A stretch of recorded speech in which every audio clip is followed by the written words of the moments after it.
Ethan Brooks woke before the alarm because the house knew how to wake without permission. The baseboard heater clicked like a shy knock. Rain tapped the bedroom window in a steady rhythm. Seattle rain did not fall so much as it lingered, turning streetlights into smears. He lay still until he heard it paper whispering against paper. Maya was already at the kitchen table. 8 years old, hair frizzed from sleep tongue, pressed to the corner of her mouth in concentration. She had spread scrap pages in front of her, math worksheets, old grocery lists, a torn flyer from school. Ethan leaned in the doorway and watched her hands work. Small fingers creased a square, tucked an edge pressed a fold so hard the paper shined. A boat took shape. Another. "You're up early," he said. Maya did not look up. "I had an idea." "That's dangerous." Now she glanced at him, eyes bright with seriousness. "If you make enough boats, one will make it to the ocean." Ethan crossed to the stove and turned on the burner. The kettle was already half full. He looked at the boats at the pile growing like a little fleet. "Are those your homework pages?" Maya slid her notebook closer, shielding it with her arm. "It's fine. I already did the answers." He opened a drawer, found a roll of tape, and set it beside her. "Use the back," next time he said soft enough that it sounded like permission. The kettle began to hiss. Ethan poured coffee grounds into the filter. The smell filled the kitchen bitter and warm. Outside, rain streaked down the glass in crooked paths, bending the view of the yard. The world looked warped, like it was being seen through a tired eye. Maya held up a boat. On its side, she had written in purple marker, Maya 1. "Do they need names?" Ethan asked. "They need crews," she said. "Otherwise they get lonely." The words stayed in the room. Ethan cleared his throat. "Breakfast first." He made pancakes because pancakes were the one thing he could make without looking. Batter, salt, a loud stir. The first one came out too pale. He flipped it anyway. Maya slid her boats into a shoebox and hugged it to her chest. "After school, can we launch them?" "Where?" She pointed toward the street. "The Gutter River." He smiled. "That's not a river. It is when it rains." She said it like a fact. They ate at the small table under the window. Maya drowned her pancakes in syrup. Ethan used the edge of his fork to push away the memory that rose when he saw syrup on a kid's chin. Sarah used to wipe it with her thumb and then kiss Maya's forehead. Sarah used to hum while she washed dishes off-key, fearless. Ethan stood and rinsed his plate fast. If he rinsed fast enough, his mind could not linger. "Do you have to go to work today?" Maya asked. "Yeah." Her face shifted, tiny muscles moving into a shape she tried not to make. "Okay." He packed her lunch. Apple slices, string cheese, a turkey sandwich cut into triangles. In a small container, he added 2 cookies from the bakery near the bus stop, the kind with chocolate chips that went soft around the edges. At 7:30, they stepped outside. The air smelled of wet cedar and cold peppermint. Maya's purple raincoat shone against the gray morning. Ethan pulled up his hood. It did nothing. They walked to the corner where the school bus stopped. Water pooled along the curb, rippling when cars passed. Maya crouched and pressed one boat into the shallow stream. "It's too early," Ethan said. Maya shrugged. "The ocean doesn't care what time it is." The boat wobbled, then caught the current. It slid along. The curb bumped into a leaf, corrected, continued. Maya watched it with the focus of someone watching a trick of light. A ferry horn sounded faintly from the bay, low and long. Maya's head tilted toward the sound. "That's the big boat calling," she said. The bus arrived with a sigh of brakes. Maya climbed the steps, turned, and waved from the top. Ethan raised his hand. He kept it up until the doors folded shut. At the office, his desk waited under fluorescent light. Gray carpet, gray cubicle walls. A photo of Maya taped to the partition, her grin missing 2 front teeth. He had not replaced it in years because new photos made time feel sharp. He opened a case file for a mid-sized tech distributor in Bellevue.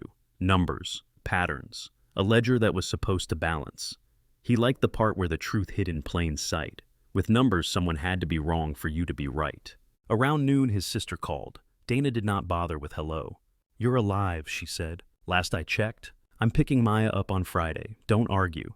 You need groceries and a social life." "I have groceries." Dana snorted. "You have coffee and regret." Ethan pinched the bridge of his nose. "I'm busy." "You're lonely," she said, like a diagnosis. "There's a difference." He stared at his spreadsheet. A column of transactions repeated too neatly. He circled it in red. "I'm fine." "Fine is the word people use when they don't want to talk," Dana said. "Did you go on the date I set up?" He hesitated. The pause was answer enough. Dana sighed. "Ethan, you can't keep auditioning women like it's a job interview and then act surprised when they bolt." "They bolt when they hear about Maya," he said. "They bolt when they hear you stopped living," she replied. He did not like how easily she found the soft spots. Dana's voice softened. I'm setting you up with someone else. No, you can say no after you show up, she said.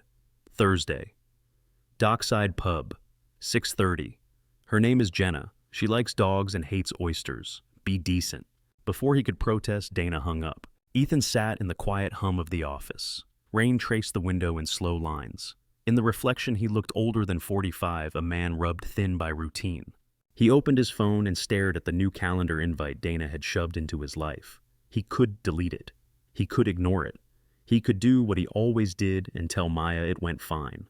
Instead, he locked the screen and returned to the numbers because numbers did not ask for courage. At 5, he rode the bus back through streets slick with rain. The city slid by behind rain-smeared glass. At the stop near his apartment, Maya was waiting under the awning with her shoebox against her chest. She ran to him, boots splashing. Can we launch them now? She asked. They knelt by the curb and let the paper boats go one by one. Some spun, some capsized. A few found the current and traveled stubborn triangles headed toward wherever the gutter river ended. Maya clapped for each one that stayed upright. Ethan listened to her laughter and a fairy horn and held that sound like warmth. Ethan stayed by the curb until Maya had launched the last boat. The shoebox was empty now, damp at the corners. A thin ribbon of water carried the paper shapes down the street past the parked cars toward a storm drain that looked like a mouth. Maya watched until the boats disappeared. Do you think they get scared? She asked. Of the drain. Of being alone, she said. Ethan wiped rain from his eyelashes with the back of his hand. They keep moving. Maya nodded like that was the whole point. She took his hand on the walk home, her small palm warm inside his glove. Their apartment smelled faintly of coffee and wet wool. Ethan hung their coats on the chair that pretended to be a coat rack. Maya peeled off her boots and lined them up with care heel to wall. He made spaghetti from a jar because it was Wednesday, and Wednesdays were the day his energy ran out. Maya sat at the table with her sketchbook open, drawing a whale with a crown. The crown was crooked proud of it. Ethan stirred, Sauce listened to the rain, and tried not to think about Thursday. The calendar invite sat in his phone like a dare. Dockside Pub, 6:30. Be decent, Dana had written. Maya colored in the whale's crown with purple. She kept pressing hard enough to break the pencil point, then sharpening it again, then pressing hard again. Daddy, she said, still looking down at the page. Yeah. Are you going to meet a lady tomorrow? The spoon paused over the pot. Ethan's first instinct was to deny it. His second was to lie. His third was to say nothing at all and let the topic drift away like a paper boat. I'm meeting someone for a drink, he said. Maya's pencil stopped, like a date. Ethan set the spoon down. Kind of. She made a small sound, not happy, not sad. Just thinking. Is she nice? I don't know yet. Maya shrugged, like she did not care.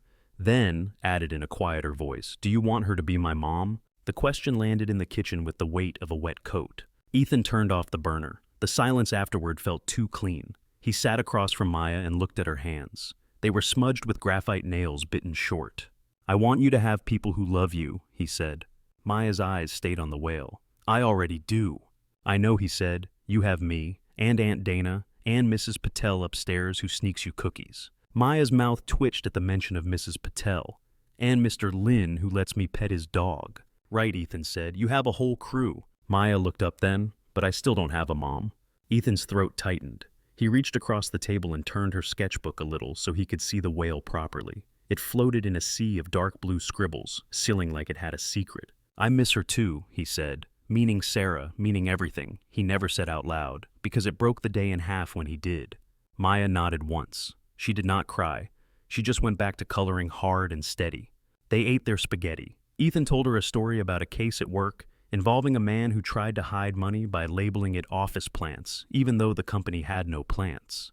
Maya laughed with her mouth full, and he watched the way her shoulders loosened when she laughed like the laughter gave her room to breathe. After bath and a chapter of her book, Maya fell asleep with her stuffed otter tucked under her chin. Ethan stood in the doorway for a moment and listened to her slow breathing. He did not enter. He did not want to wake her. He also did not want to leave the quiet. In the living room, he picked up the coffee mug from the morning. A brown ring had dried on the table where someone had set it down without a coaster. He rubbed at it with a damp paper towel. The ring stayed faint but stubborn. He wiped again harder. Still there. He stopped. He set the towel down. He stared at the ring as if it were a message he could learn to read if he looked long enough. Thursday arrived with the usual rain and the usual rush. Ethan got Maya to school, answered a morning's worth of emails, and spent the afternoon hunched over transaction logs that did not make sense until he found the part that was meant not to make sense. A pattern too clean, a refund always issued at 4:59 p.m., a vendor name that changed by one letter each month. At 5, Dana called again. "You're going," she said. "I didn't say I wasn't. You sound like you're negotiating with a hostage taker." "I'm tired," Ethan said. Dana laughed. "Wear the blue shirt, the one that does not make you look like you're about to audit her." Ethan glanced down at his wrinkled button-up and felt annoyed at how well she knew him. He picked Maya up from after-school care. She ran to him with a paper in her hand, holding it out like a prize. "Look," she said, "we made snowflakes." Ethan took the paper. A circle had been folded, and cut then opened into a delicate pattern. Some holes were lopsided. The edges were uneven. It was perfect. "You did that?" he asked. Maya beamed. "Mine is the best because it's not the same as anyone's." He taped it to the refrigerator when they got home. It fluttered when the heater clicked on. He fed Maya cereal for dinner because he had no energy to cook, and because she did not protest when he called it breakfast at night. She ate on the couch in her pajamas watching a nature show about whales. The whale's blow sounded like someone clearing their throat in a cathedral. At 6, Mrs. Patel knocked and offered to keep an ear out. She said it casually, like she was asking to borrow sugar. Ethan thanked her more than once. Maya stood at the door as he put on his coat. "You're leaving now?" she asked. "I'll be back later." She pressed her lips together. "Don't forget." "I won't." She reached up and adjusted his collar with both hands, clumsy and careful. "Try to smile," she whispered. Ethan blinked. "I smile." Maya gave him a look that said she was 8, not stupid. He crouched and kissed her forehead. Her skin smelled like shampoo and cereal milk. "Good night, Bug." "Good night," she said, then added, "Be decent," with a little grin. Dana's influence was spreading. Outside, the sidewalks shone. The city looked like it had been polished and then abandoned. Cars threw up thin fans of water as they passed. Ethan caught the bus downtown. He watched the rain draw lines down the window and distort the lights into smeared gold. Dockside Pub was warm in the way bars tried to be in winter. Dark wood, low ceilings, old photographs of boats on the walls. The air smelled like fryer oil and wet coats drying too slowly. A Christmas playlist played softly, half cheerful, half tired. Ethan arrived early. He chose a table near the window because he always chose the window. Habit and punishment in one decision. He ordered a beer and did not touch it. At 6:40, Jenna walked in. She was pretty in a way that looked practiced. Hair-curled, coat-tailored lipstick that matched her nails. She scanned the room, spotted him, and smiled like she had found the right address. "Ethan," she asked. He stood. "Jenna." She shook his hand. Her grip was quick and confident. She smelled like citrus and something sweet under it. "Sorry," she said, sliding into the chair. "Traffic was a disaster. Seattle hates me." "It hates everyone equally," Ethan said. Jenna laughed, relieved to have an easy line to step into. "Okay, good. I can work with that." They talked. She worked in marketing for a wellness brand that sold expensive supplements. She called them tools. Ethan asked questions and made neutral noises and tried not to imagine Dana rolling her eyes. Jenna asked about his job, and Ethan gave her the version that did not sound like a lecture. "I find out when people are lying with money," he said. Jenna lifted her glass. "Honestly, that sounds kinda hot." Ethan snorted before he could stop himself. It came out like a laugh and a cough at the same time. Jenna smiled wider. "I like a man who notices details." He glanced at her ring finger out of habit. Bare. He noticed the way she checked her phone face down on the table as if it were a heartbeat. "So," she said, leaning in slightly, "Dana says you're very steady, like stable." The word should have been a compliment. They landed like a label on a folder. "Dana says a lot of things," Ethan replied. Jenna took a sip. "True. She also says you're a great dad." Ethan's shoulders tightened. He kept his voice even. "She told you that?" Jenna shrugged. "She said you have a kid. That's not a secret, right?" "No," Ethan said. He glanced at the window. Rain drew a fresh line across the glass, then another. The river outside was black, carrying reflections of red and green lights. Jenna tilted her head. "How old?" 8. Her smile stayed on, but it changed shape. It became careful. "A girl?" "Yes." Jenna nodded with a seriousness that did not belong to the moment. "Wow, that's a lot." "It's my life," Ethan said. "Of course," Jenna replied quickly. "I mean, I love kids. I just, I have this whole thing about timing. Seasons. I'm in my career season." Ethan heard the part she did not say. He heard it anyway. Jenna's fingers hovered over her phone, then pulled back like she remembered manners. "Is her mom around?" Ethan felt the old bruise flare. "No." Jenna's face softened, almost sincere. "Oh my God, I'm sorry." Ethan nodded once. He did not offer details. Details turned him into a story. Stories made people either pity him or escape him. Sometimes both. Jenna cleared her throat. "That's hard." "It is," he said. She stared at him for a moment like she was trying to decide what kind of person he was. Then her eyes slid away. "I should be honest," she said, voice light, too light.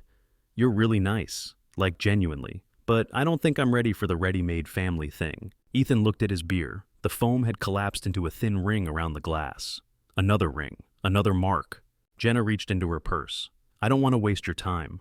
She placed a bill on the table, more than enough for her drink and his.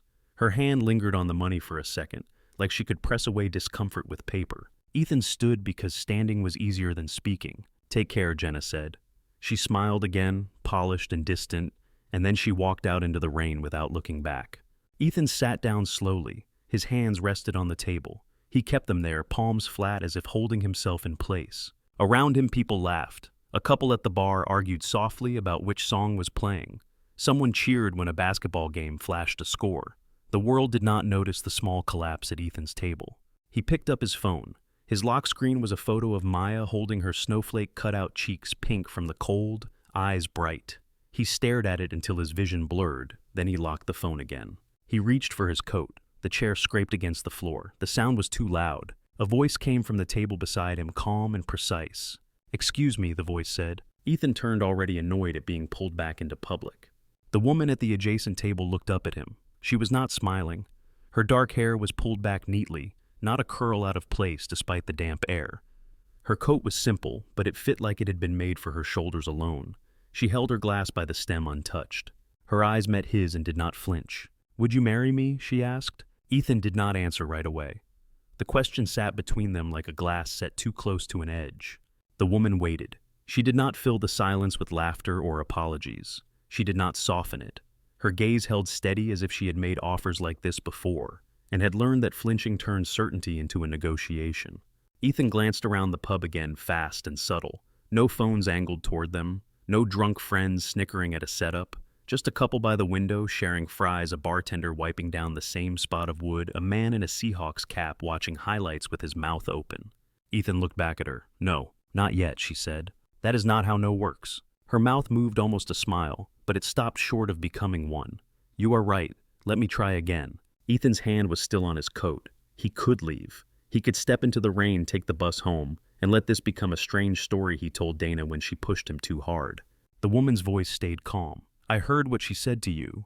He felt heat climb his neck. "You were listening." "It is a small room," she said, "and you were not exactly whispering." He wanted to argue, but she was right. He had been talking to Jenna like he was trying to prove something he did not even believe. The woman lifted her glass by the stem. The wine inside had not been touched. She held it like a prop she had forgotten to use. She said she is not ready for a family that already exists. Ethan's jaw tightened. "It is not a family that already exists. It is my daughter." Her eyes flickered just once, like something inside her registered the difference. "Fair." Ethan exhaled through his nose. "Who are you?" "Vivian Cross," she said. The name landed with a quiet thud. Not because Ethan followed business news for fun, but because he had read it in a report once. Harbor lock, cybersecurity. A client had been considering their services. He remembered the line about the CEO being brilliant, difficult, and relentless. Ethan looked at her again. The simple coat, the posture that did not bend the hair, pulled back tight enough to be a decision. It all fit. "You are that Vivian Cross," he said. Vivian did not react. "Yes." Ethan's suspicion sharpened. "Why are you talking to me?" Vivian set her glass down carefully. "Because I want to be married." Ethan let out a dry laugh. "To me." "To you," she said. "If you are willing to consider it." He stared at her. She was too composed for a prank, too direct for desperation. Her calm felt practiced but not fake, like someone who had learned how to stand upright in rooms that wanted her to bow. Ethan pointed at the empty chair across from her. "Do you ask strangers this often?" "No," she said. "I am selective." "That is not comforting." "It is not meant to be," Vivian replied. "Been right." Ethan shifted his weight, still half turned toward the door. The heat from the pub had made his coat feel heavy. He rolled his shoulders, once a habit from long hours at a desk. Vivian spoke again, softer. "Sit." Ethan did not move. Vivian tilted her head. "You can keep standing if it makes you feel safer. I do not care. I only need 5 minutes. He watched her face for signs of a punchline. There was none. Her eyes did not dart away. Her hands stayed still on the table. Ethan pulled the chair out and sat, not because he trusted her, but because his legs were tired and the night had already taken enough from him. Vivian nodded once like he had agreed to a contract. Thank you. Ethan leaned back. Start talking. Vivian's gaze moved to his beer, the ring of foam at the top of the glass, the untouched liquid below it. You did not drink. I am driving, Ethan said, then realized it was a lie. He had taken the bus. Vivian did not call him on it. My parents have been asking when I will settle down since I turned 30. Ethan blinked. That is your opening line. It is the truth, she said. And the truth is faster than small talk. Ethan almost smiled. Almost. Vivian continued. I do not date well. Men either want access or they want proof they can win. When they realize I do not need them, they lose interest. Or they get angry. They call me cold. Ethan listened. He did not nod. He did not encourage. He just held his face still the way he did with clients when they started talking, and he wanted them to keep going. Vivian's fingers pressed together, knuckles faintly pale. My last engagement ended because I cannot have children. Ethan's expression shifted before he could stop it. The reflexive sympathy was there, and under it anger on behalf of someone he had never met. Vivian noticed. She always noticed. He said he wanted a real family. Ethan's voice came out flat. That is a cruel thing to say. Vivian's eyes stayed on the table. It was honest. Ethan swallowed. I am sorry. Vivian looked up then. Do not be sorry. Be clear. I am not asking you for pity. Ethan's mouth tightened. Then what are you asking for? Vivian held his gaze. I want to be a mother. Not biologically. Not the way people like my parents imagine it. But I want a child in my life. I want someone to pack lunches for. Someone to argue with about bedtime. Someone who does not care what my company is worth. Ethan felt a jolt in his chest, sharp and unwelcome. He thought of Maya's hands smoothing paper into a boat, the seriousness in her eyes when she named it the way she asked if boats got scared of being alone. Vivian watched his face like she was reading a screen. You have a daughter. Ethan's shoulders stiffened. Dana told you. I heard you, Vivian said. You talked about her while you were waiting. You told the bartender she made paper boats today that she thinks they can reach the ocean if they keep moving. Ethan blinked. I did not say that. Vivian's gaze did not waver. You did. Ethan remembered. He had said it without thinking while the bartender poured beer and nodded like a man who had heard worse stories. Vivian's voice stayed even. You talked about her like she is the best thing that ever happened to you. Ethan's throat tightened. He looked away toward the window where rain moved down the glass in long, slanted lines. The reflections of Christmas lights bent and stretched, turning the street outside into a watery painting. Vivian leaned forward slightly. You get rejected because you have a child. I get rejected because I cannot. Your daughter needs a mother figure. I need a chance to be one. I am not selling romance. I am offering a partnership.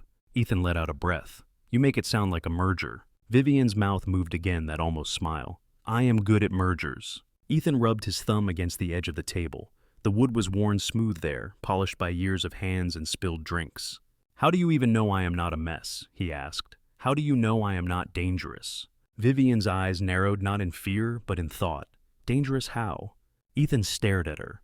People who offer marriage to strangers should be the ones answering that question. Vivian nodded. Fair. She reached down to the side of her chair and brought up a thin envelope. Manila. Plain.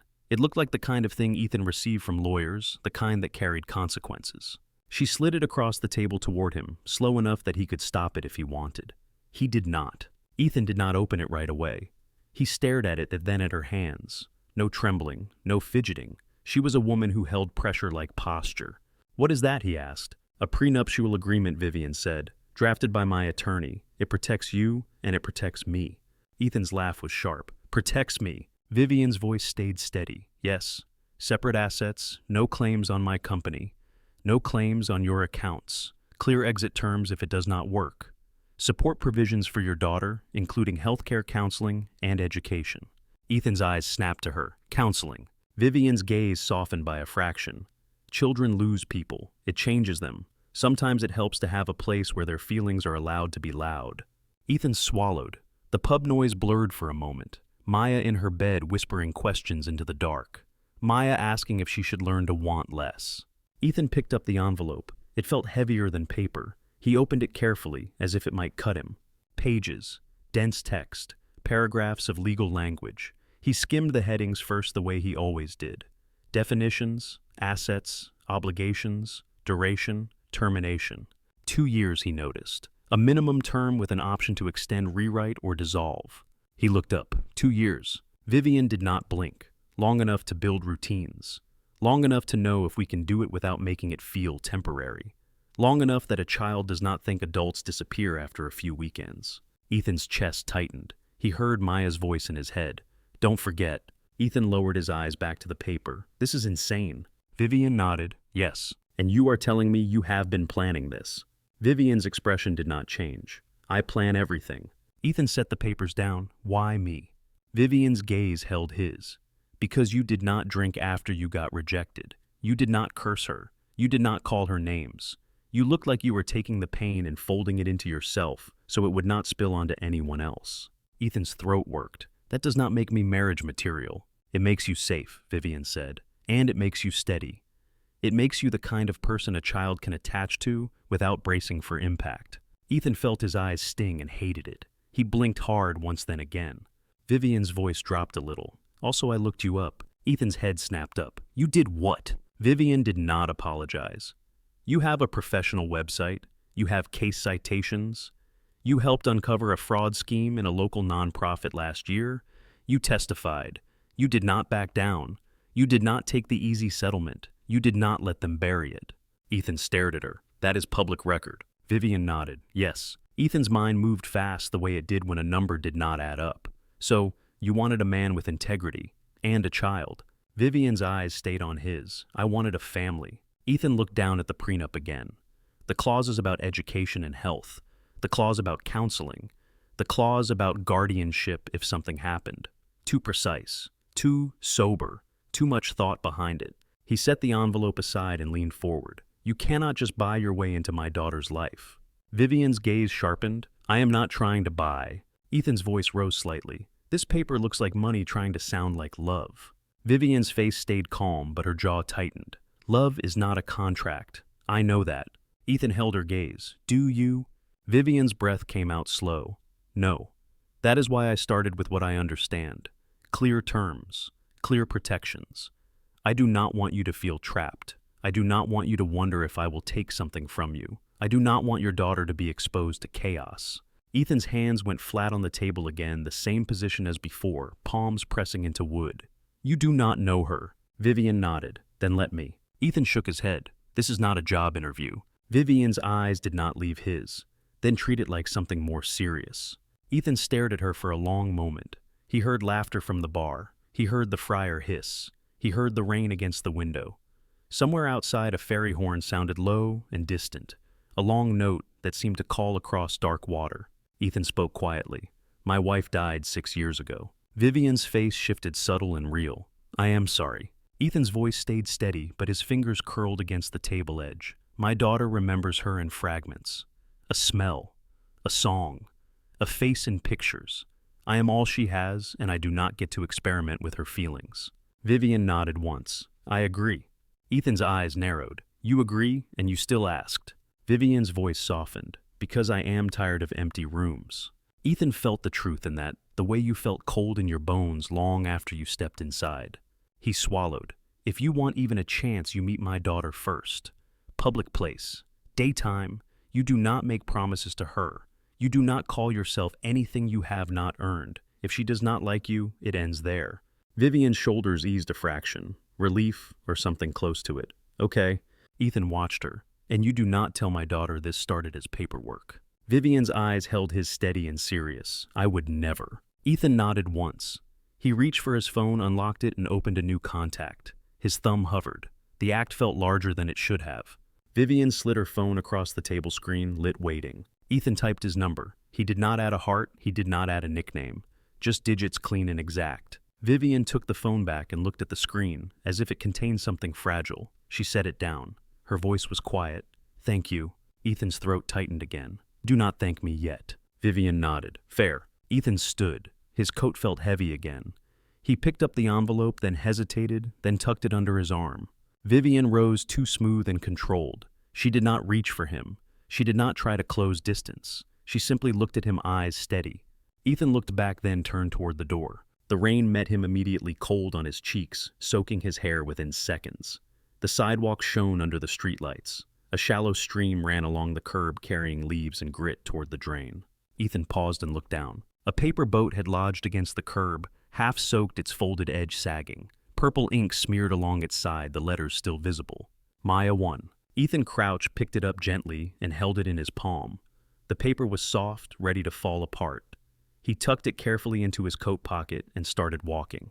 Ethan reached his apartment building, with rain dripping off his hood and the paper boat softening in his pocket. The stairwell smelled like damp concrete and someone's curry dinner.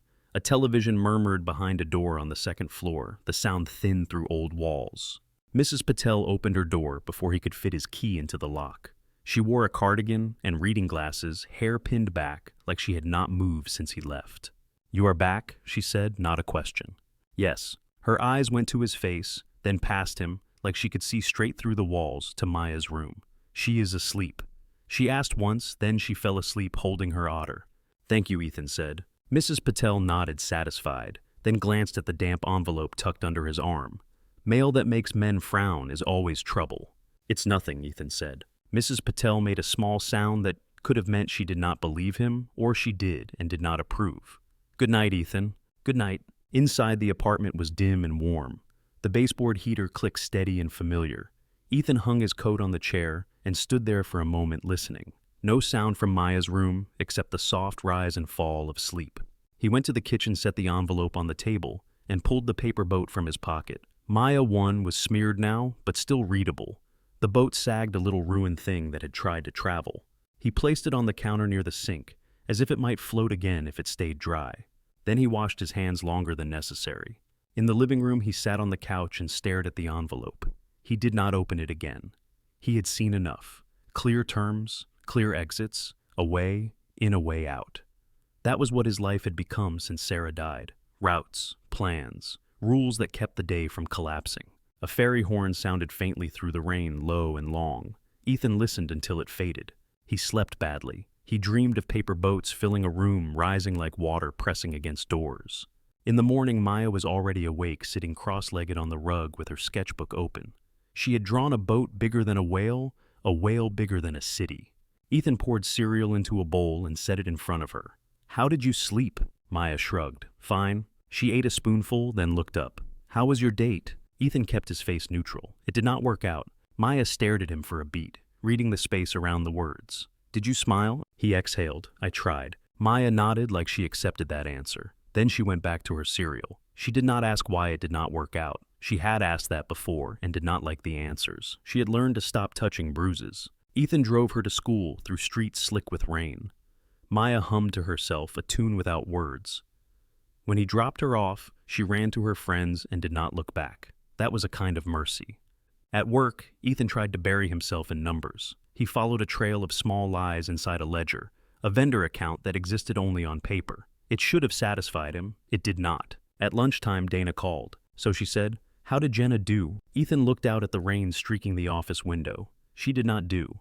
Dana groaned. "Ethan." She was polite, he said. She left. Dana was quiet for a moment. Same script. "Yes." Dana's voice sharpened. "Did you tell her about Maya right away?" She asked, Ethan said. Kim said. "Of course she did. They always do," Dana replied. Her anger was not at him. It was at a world she could not cross-examine. Ethan hesitated, then said, "Something else happened." Dana went still in the line. "Define something else." Ethan lowered his voice. "A woman asked me to marry her." Silence.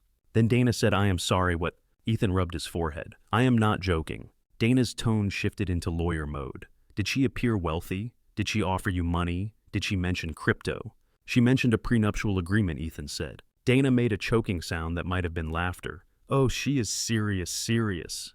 Ethan's mouth tightened. "Her name is Vivian Cross." This time the silence had weight. Dana finally spoke slower. "Harborlock Vivian Cross." "Yes." Dana let out a long breath. "You are either living in a rom-com or walking into a federal investigation." Ethan stared at the wet glass at the city bent by rain. "I know." Dana's voice softened. "What did you say?" "I told her she has to meet Maya first," Ethan said. "Good," Dana replied. "Public place, daytime, no gifts, no promises." Ethan blinked. "Those were basically my rules." Dana hummed, impressed and irritated. You are not completely gone. Ethan swallowed. She knows about Maya. Dana was quiet, then asked, how did she talk about her? Ethan pictured Vivian's face when he had said, "It is my daughter." The slight flicker, the way she corrected her words without drama. Like she mattered, he said. Dana's voice lowered. Then meet her again. The woman, not the contract. Ethan did not answer. Dana did not push. She knew when to stop. It was one of the few mercies she offered. After he hung up, Ethan sat with his phone in his hand. He opened the contact he had made the night before. Vivian Cross. No emoji, no nickname, just a name that felt too sharp in his list of soft, ordinary things. He typed a message, deleted it, typed again. Saturday morning, public, Gasworks Park. 10:30.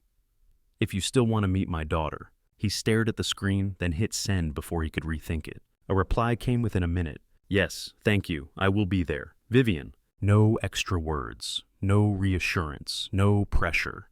Ethan felt his shoulders loosen slightly, which annoyed him. Saturday arrived with a thin break in the rain. The sky stayed gray, but it was a lighter gray, like someone had turned the dimmer up and forgotten to finish. Ethan made pancakes, then watched Maya push them around her plate more than she ate. We are going somewhere, he said. Maya glanced up. Where? Gasworks Park. Maya's eyes narrowed. Why? Ethan kept his voice casual, which made it sound less casual. Someone is going to meet us there. Maya set her fork down. A lady. Yes. Maya's gaze held his. From the date. Not Jenna, Ethan said. A different person. Maya leaned back in her chair, studying him like he was the math problem she could not solve. Is she your girlfriend? Ethan felt his face heat. No. Maya waited. He chose honesty that did not spill too much. She is someone I met. She asked to meet you. Maya's expression did not change, but her eyes sharpened. Does she know about Mom? Ethan's throat tightened. Yes. Maya nodded once slowly. Okay. Ethan blinked. That is it. Maya shrugged. If she knows, she will not be surprised. He did not know how to respond to that. Maya had a way of landing words like stones. She pushed her plate away. Can I bring my boats? Ethan glanced at the counter. A shoebox sat there, new boats inside, crisp and dry.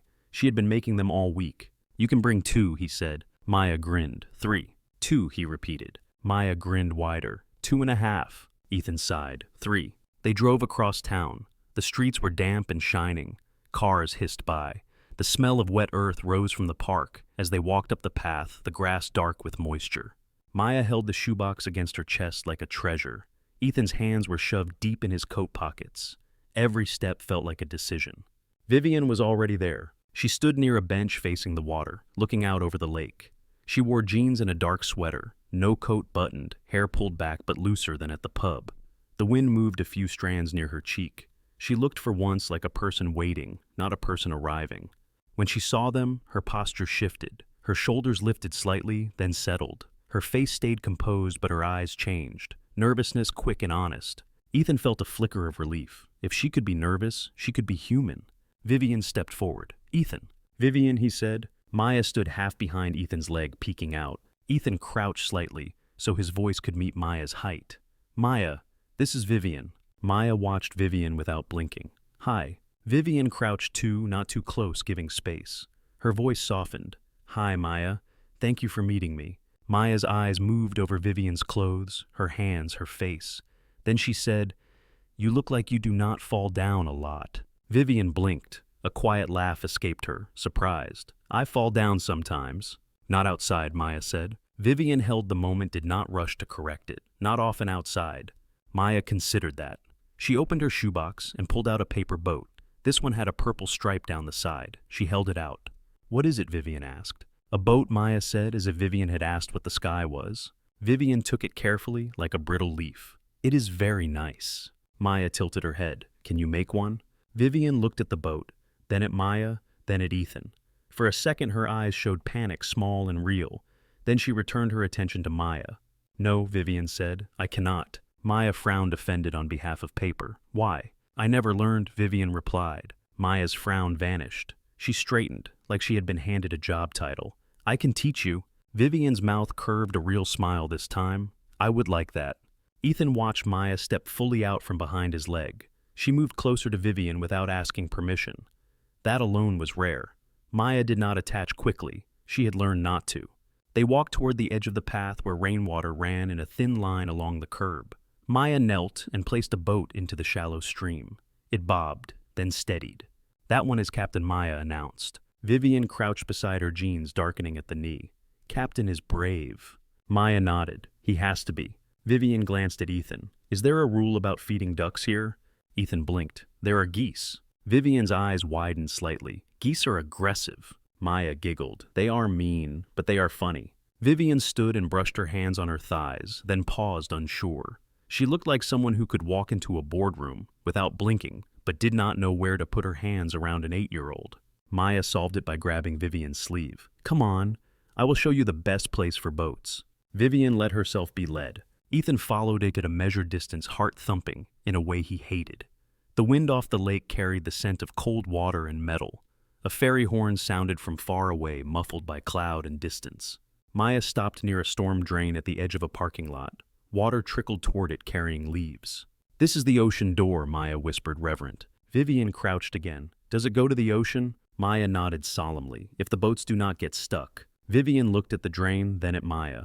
What do you do if they get stuck? Maya's jaw set. You help them. Vivian's gaze held for a second longer than necessary, like she heard more than boats in that sentence. Ethan cleared his throat. Maya, show Vivian how you fold them. Maya opened the shoebox and pulled out a fresh sheet of paper. She handed Vivian one without hesitation.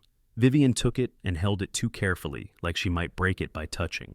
Maya moved to sit on the bench, patting the space beside her. Vivian sat posture straight, legs angled, trying not to take up too much room. First, Maya said you make it a square. Vivian stared. It is already a rectangle. Maya sighed, the long, suffering sigh of a teacher with a slow student. She folded the top corner down and tore off the excess with a sharp rip. Vivian flinched at the tear. It is okay, Maya said, watching her. Paper does not cry.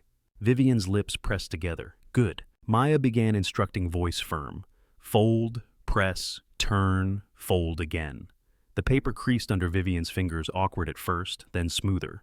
Ethan watched Vivian's hands. They were steady hands, the kind that signed contracts and made decisions. Here they looked unsure. That made Ethan's chest ache in a way he did not have a name for. After several minutes, Vivian held up something that resembled a boat, if you were generous. Maya stared at it, then burst into laughter. It looks like a hat. Vivian looked at it, and to Ethan's surprise laughed too. Not a polite sound, a small breathless laugh that made her shoulders drop. Then it is a hat, Vivian said. Maya wiped her eyes. No, we can fix it.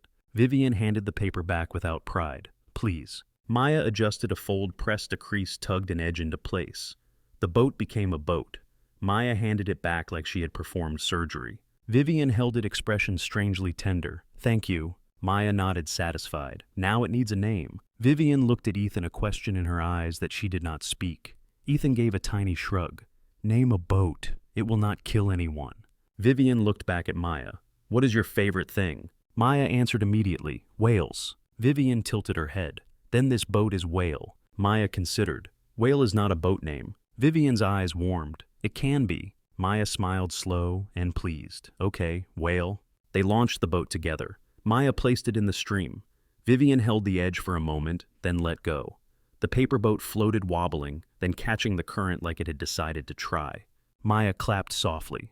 Vivian watched it disappear into the drain with an expression that was too careful to be casual. Ethan looked at Vivian and saw it, a hunger for belonging tucked under the composure. After an hour, Maya's cheeks were pink from wind and laughter. She began to lean into Ethan when she stood the way she did when her energy dipped. I am cold, Maya announced. Ethan nodded. We should head home. Vivian stood too quickly, then steadied herself. Thank you for letting me meet you, Maya. Maya looked up at Vivian. You can come again. Ethan's breath caught. He looked at Maya, then at Vivian. Vivian did not jump on the invitation. She waited, eyes on Ethan, giving him the choice. Only if your dad says it is okay.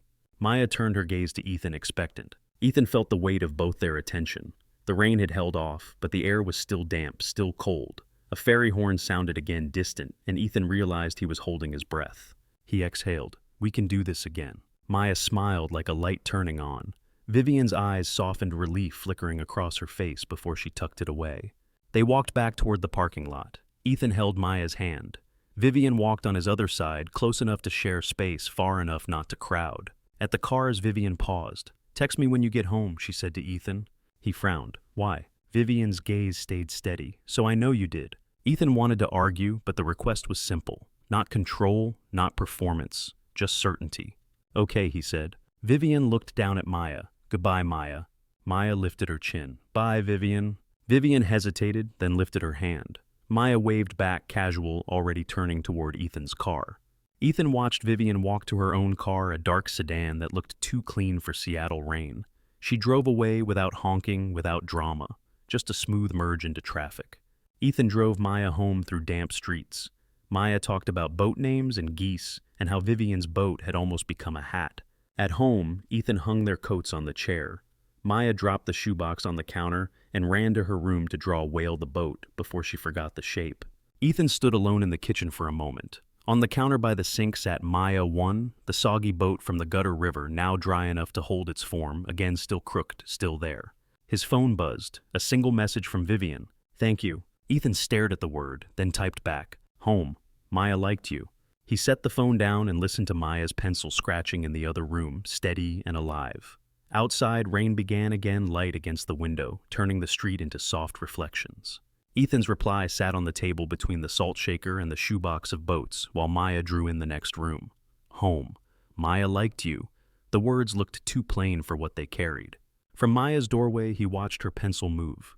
She sketched a boat with a whale tail, then erased the tail and drew it again bigger. The heater clicked. Rain ticked against the window. The apartment held its breath and kept being an apartment. His phone buzzed. Thank you. I liked her too. Vivian. Ethan stared at the message until the screen dimmed. He locked the phone and went to the sink, filling a glass with water he did not drink. He stood there anyway, watching the water settle. Maya called from her room without looking up. Did Vivian text you? Ethan leaned on the counter. Yes. What did she say? He paused. She said she liked you. Maya's pencil slowed. Good. Ethan expected more. A question. A warning. A demand. Maya only went back to drawing, like liking someone was a fact you placed on a shelf to see if it stayed. On Friday night, Dana came over with a bag of groceries and the energy of someone who liked being right. She kissed Maya's hair, made a face at the pile of boats, then cornered Ethan in the kitchen. Talk, she said. Ethan opened the fridge and pretended to think hard about whether he wanted milk. There is nothing to talk about. Dana lifted an eyebrow. Vivian Cross asked you to marry her and met your kid. That is not nothing. Ethan shut the fridge. Maya liked her. Dana's expression shifted, the sharpness easing. That matters.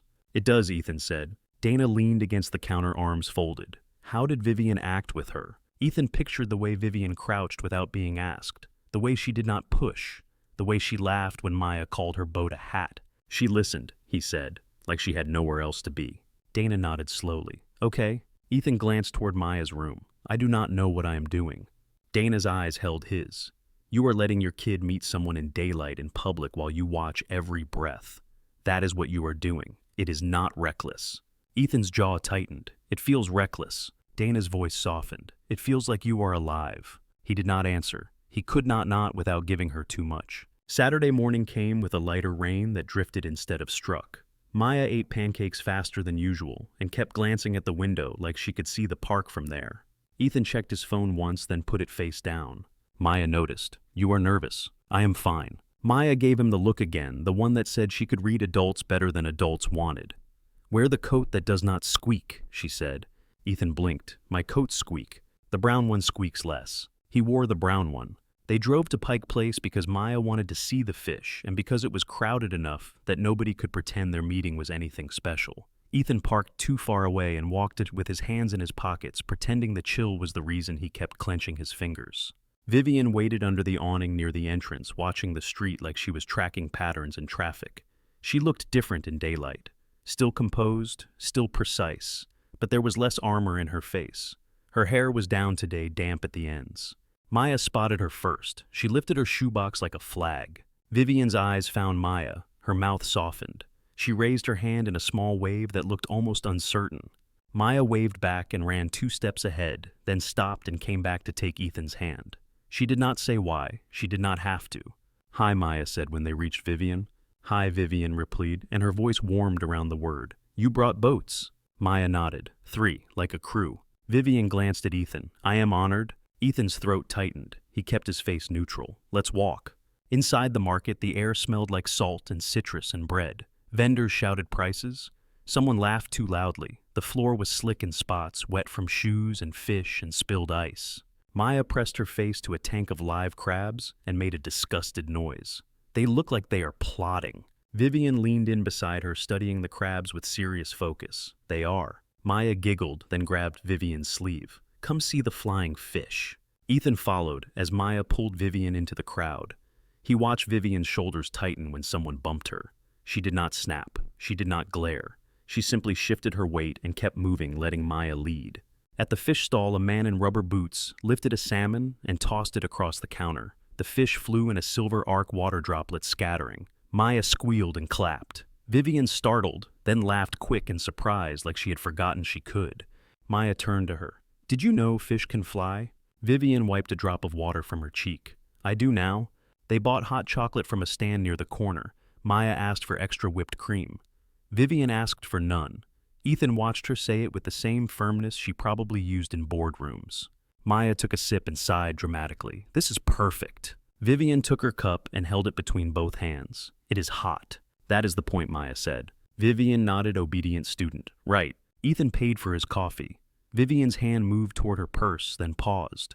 She looked at Ethan, a question in her eyes. Ethan shook his head, small but clear. Vivian did not argue. She only said thank you like she was taking note. They wandered through stalls of fruit and flowers. Maya stopped at a table of handmade ornaments. She picked up a small whale carved from wood painted deep blue. Can I? Maya started. Ethan knew the price before he saw it. He reached for the tag and felt his stomach tighten. Vivian stepped closer, reading Ethan's face.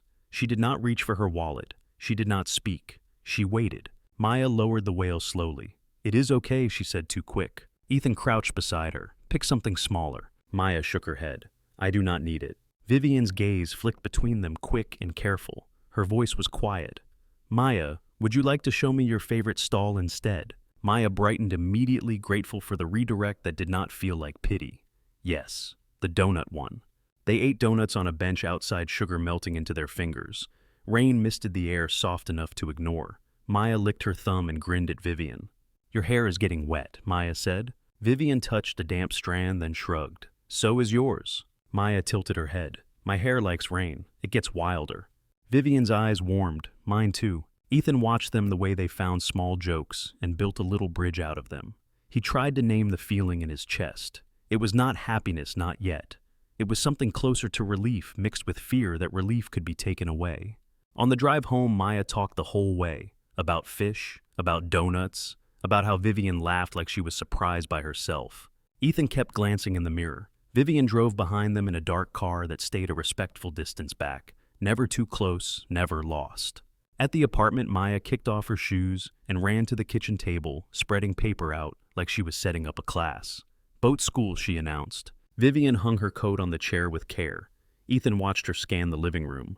The worn sofa, the taped drawings on the wall, the snowflake on the fridge. Her eyes landed on a framed photo above the shelf. Sarah holding Maya as a baby. Sarah's smile, soft, tired, real. Vivian's face did not change. She did not look away fast. She looked, then lowered her gaze as if acknowledging a presence that belonged there. Maya plopped into a chair and patted the one beside her. Vivian sat. Okay, Maya said, taking charge. Fold, press, no ripping unless you mean it. Vivian obeyed, her fingers less clumsy than last time. Maya watched her closely, then nodded approving. Ethan stood by the counter and made tea, listening to their voices blend. Maya's phone-like laugh bubbled up when Vivian's boat came out lopsided again. It is better, Maya declared. It is almost brave. Vivian looked at the crooked boat, then at Maya. Almost as progress. Maya smiled, pleased. Yes. They stayed for an hour, then 2. Vivian helped Maya color a whale drawing, filling in the ocean with careful strokes that did not cross the lines. Maya pretended to be annoyed, but she leaned closer, shoulder touching Vivian's arm. Ethan watched from the sink, hands in soapy water. The faucet ran. Rain brushed the window. The heater clicked. Ordinary sounds, and yet the room felt different, like someone had opened a window and let in a new kind of air. When Vivian stood to leave, Maya walked her to the door. You can come next Saturday, Maya said, as if she were scheduling. Vivian looked at Ethan, then back at Maya. If your dad says yes. Maya looked at Ethan. Ethan nodded once. Maya's arms wrapped around Vivian's waist in a quick, fierce hug. Vivian froze for half a breath, then her hands came down gentle and careful on Maya's back. Thank you, Vivian said into Maya's hair. Maya pulled away, satisfied. You smell like rain. Vivian's mouth curved. You do too. After Vivian left, Maya ran back to the kitchen table and drew a new snowflake pattern, cutting holes with serious precision. Ethan watched her heart tight. That night, after Maya fell asleep, Ethan sat on the couch with a mug of coffee he had reheated twice and still did not drink. The mug sat on the table without a coaster. When he lifted it, a new ring had formed beside the old ones, darker and fresh. He stared at the ring. He did not wipe it away. His phone buzzed. A message from Vivian. Thank you for letting me in your home. Ethan typed back slowly. Maya likes having you here. He hesitated, then added a second line. I do not know what I am doing. Vivian's reply came quickly. Neither do I, but I can keep showing up. Ethan set the phone down and listened to the rain. Somewhere far off, a fairy horn sounded low and steady, and he realized his shoulders had dropped. He sat there in the dim light, letting the quiet hold, letting the new ring on the table exist beside the old ones. The next week moved like it always did. Rain, school, work, dinner, dishes, the same loops, the same small fights with time. Ethan told himself he liked routine. That routine kept the floor from dropping out. By Wednesday, Vivian had become another sound in the apartment, her knock on the door precise and light, her shoes set neatly by the wall, her voice in the kitchen asking Maya about her day like the answer mattered more than the question. Maya liked to correct Vivian. Vivian let her. Ethan watched it happen from doorways and counters, and the sink hands and dishwater eyes on their reflections in the dark window. Rain slid down the glass in thin lines, bending their shapes so they looked like a painting that could change if you stared too long. On Thursday afternoon, Ethan found himself smiling at his desk for no reason. It embarrassed him. He checked his phone as if someone could see it from across the cubicle wall. No new messages. He focused on the case file in front of him. A distribution company with inventory numbers that did not match purchase orders. Someone was moving money through a vendor account that never delivered anything real. Ethan followed the trail anyway. He liked proof. Proof was clean. Proof did not ask him to feel. At 2:17, his phone rang. The school's number lit up the screen. His stomach tightened before he answered. Mr. Brooks, a woman's voice said. This is Ms. Reynolds in the front office. Maya has a fever. She looks pale. She's asking for you. Ethan was already standing. His chair rolled back and bumped the cubicle wall. A coworker glanced up, then looked away. I'm coming, Ethan said. Outside, the rain had thickened. It soaked the collar of his coat as soon as he stepped onto the sidewalk. The air smelled like wet asphalt and evergreen. The bus took too long. Every red light felt personal. At the school, Maya sat on a bench near the office door, her purple raincoat zipped up to her chin. Her cheeks were flushed. Her eyes looked too large in her face. When she saw Ethan, her shoulders dropped with relief that made him ache. Hi, she said, voice small. Ethan crouched in front of her. He placed the back of his hand against her forehead. Heat. Hey, Bug, he said. Let's go home. Maya leaned into him as he stood. She smelled like crayons and school lunch, and something sour underneath, like her body was already fighting. In the car, she stared out the window. Rain streaked the glass and blurred the city into gray watercolor. Did I do something wrong? Maya asked. No. Then why am I sick? She said, as if sickness needed a reason.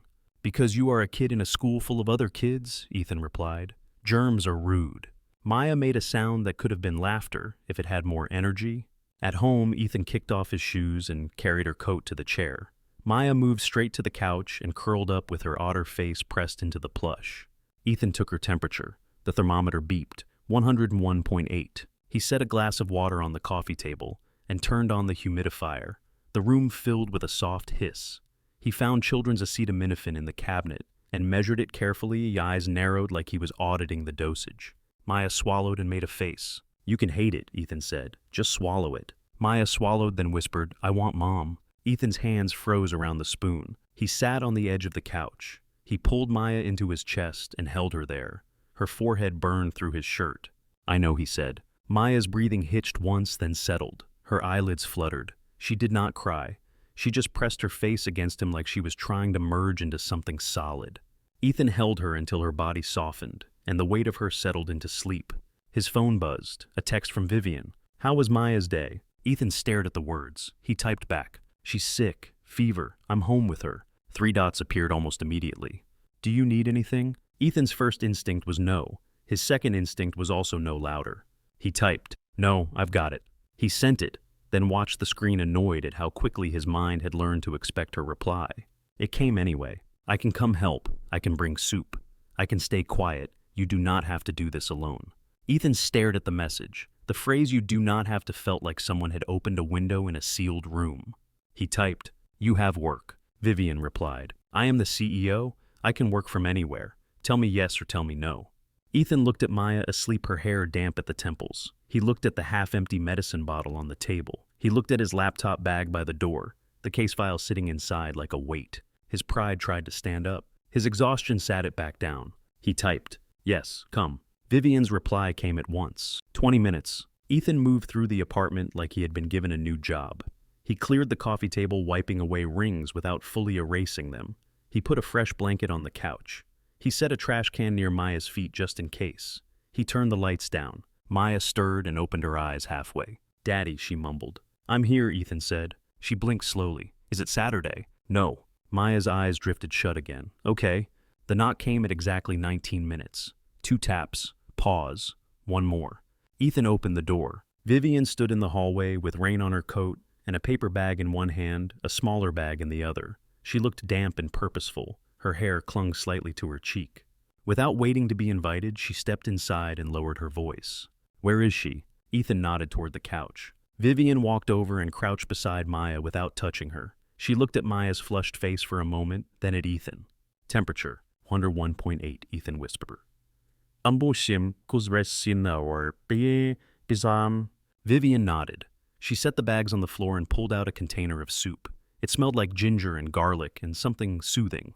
She placed it on the counter, then pulled out a small box of herbal tea, a bottle of children's electrolyte drink, and a soft towel with whales printed along the edge. Ethan stared at the towel. Vivian noticed. It was the only one I could find that was not covered in cartoon dogs. Maya's eyes opened again. She looked at Vivian, unfocused at first, then clearer. "Vivian," she croaked. Vivian's face softened. "Hi, Maya." Maya swallowed. "My head feels like a balloon." Vivian nodded, as if she understood balloon heads personally. "That sounds terrible." Maya's brows pulled together. "Are you here because Daddy asked?" Ethan's chest tightened. Vivian glanced at Ethan, then back to Maya. Her voice stayed gentle. "I am here because I wanted to." Maya watched her for a long moment. Then she whispered, "Okay." Vivian reached slowly into her bag and pulled out a small stuffed whale. It was simple navy blue, soft enough to be held tight. She did not hand it to Maya right away. She set it on the coffee table and waited. Maya stared at it as if it might bite. "It is for the couch," Vivian said. "Not for forever, just for today." Maya's hand crept out from under the blanket and touched the whale's fin. She pulled it closer, cautious at first, then hugged it to her chest like it had been waiting for her. Ethan looked away quickly. His eyes stung. Vivian rose and moved into the kitchen like she had been there before. She washed her hands, found a clean bowl without asking, and poured soup to cool. Ethan opened his laptop on the dining table. He tried to answer emails. He tried to read the vendor reports. The words slid around on the screen. His mind kept pulling back to the couch. Maya dozed, woke, sipped water, dozed again. Vivian sat near her laptop on her knees, typing with one hand when Maya's fingers tightened around her sleeve. At one point, Ethan looked up and saw Maya asleep with her head in Vivian's lap. Vivian was still working. Her posture was slightly awkward, like she did not want to disturb Maya's weight. Her free hand moved through Maya's hair with slow, absent strokes, not performative, not careful for an audience, just present. Vivian glanced up and caught Ethan watching. She did not look embarrassed. She only offered a small, private smile. Something in Ethan's chest shifted, not a crack, not a break. A release, like a knot loosening one fiber at a time. By evening, Maya's fever dipped. Ethan took her temperature again. 100.4. Still high, but moving. Maya opened her eyes and looked at Vivian's face above her. "Did you make the whale?" Maya whispered. Vivian shook her head. "No, I bought it." Maya blinked. "Then it is not yours." Vivian paused, then answered carefully. "No, it is yours for today." Maya considered. Her voice was thick with sleep. "If I get better, can it stay?" Vivian's gaze flicked to Ethan, asking without asking. Ethan's throat tightened. He nodded once. Vivian looked back at Maya. "Yes, if you get better, it can stay." Maya's eyes closed, satisfied as if the agreement was sealed. Later, Ethan carried Maya to her bed. Her body was limp with exhaustion. He tucked the blanket around her, set the stuffed whale near her otter, and brushed damp hair off her forehead. Maya's eyes opened a slit. "Daddy," she murmured. "Yes." "Vivian is nice," she said, and drifted back into sleep. Ethan stood there for a moment, hand on the doorframe, breathing shallowly like the room had become sacred and he was afraid to step wrong. In the kitchen, Vivian sat at the table with a mug of tea. The overhead light was off. Only the small lamp by the couch glowed warm and low. Rain moved down the window behind her, each line catching light and bending it. Ethan poured himself coffee out of habit, then realized it was late and he did not need it. He drank it anyway. He set the mug down without a coaster. A fresh ring formed dark against the wood. Vivian watched him, eyes steady. She called for her mom. Ethan's hand paused on the mug. Yes. Vivian's voice stayed quiet. Do you want me to leave when she does that? Ethan looked at her. I do not know what I want. Vivian nodded slowly, accepting the honesty. Do you think about Sarah when I am here? Ethan's throat tightened. He stared at the coffee ring, at the way it darkened, as the mug warmed the table. Yes, he said. Vivian's fingers wrapped around her tea. Does it make you angry? No, Ethan replied. It makes me afraid.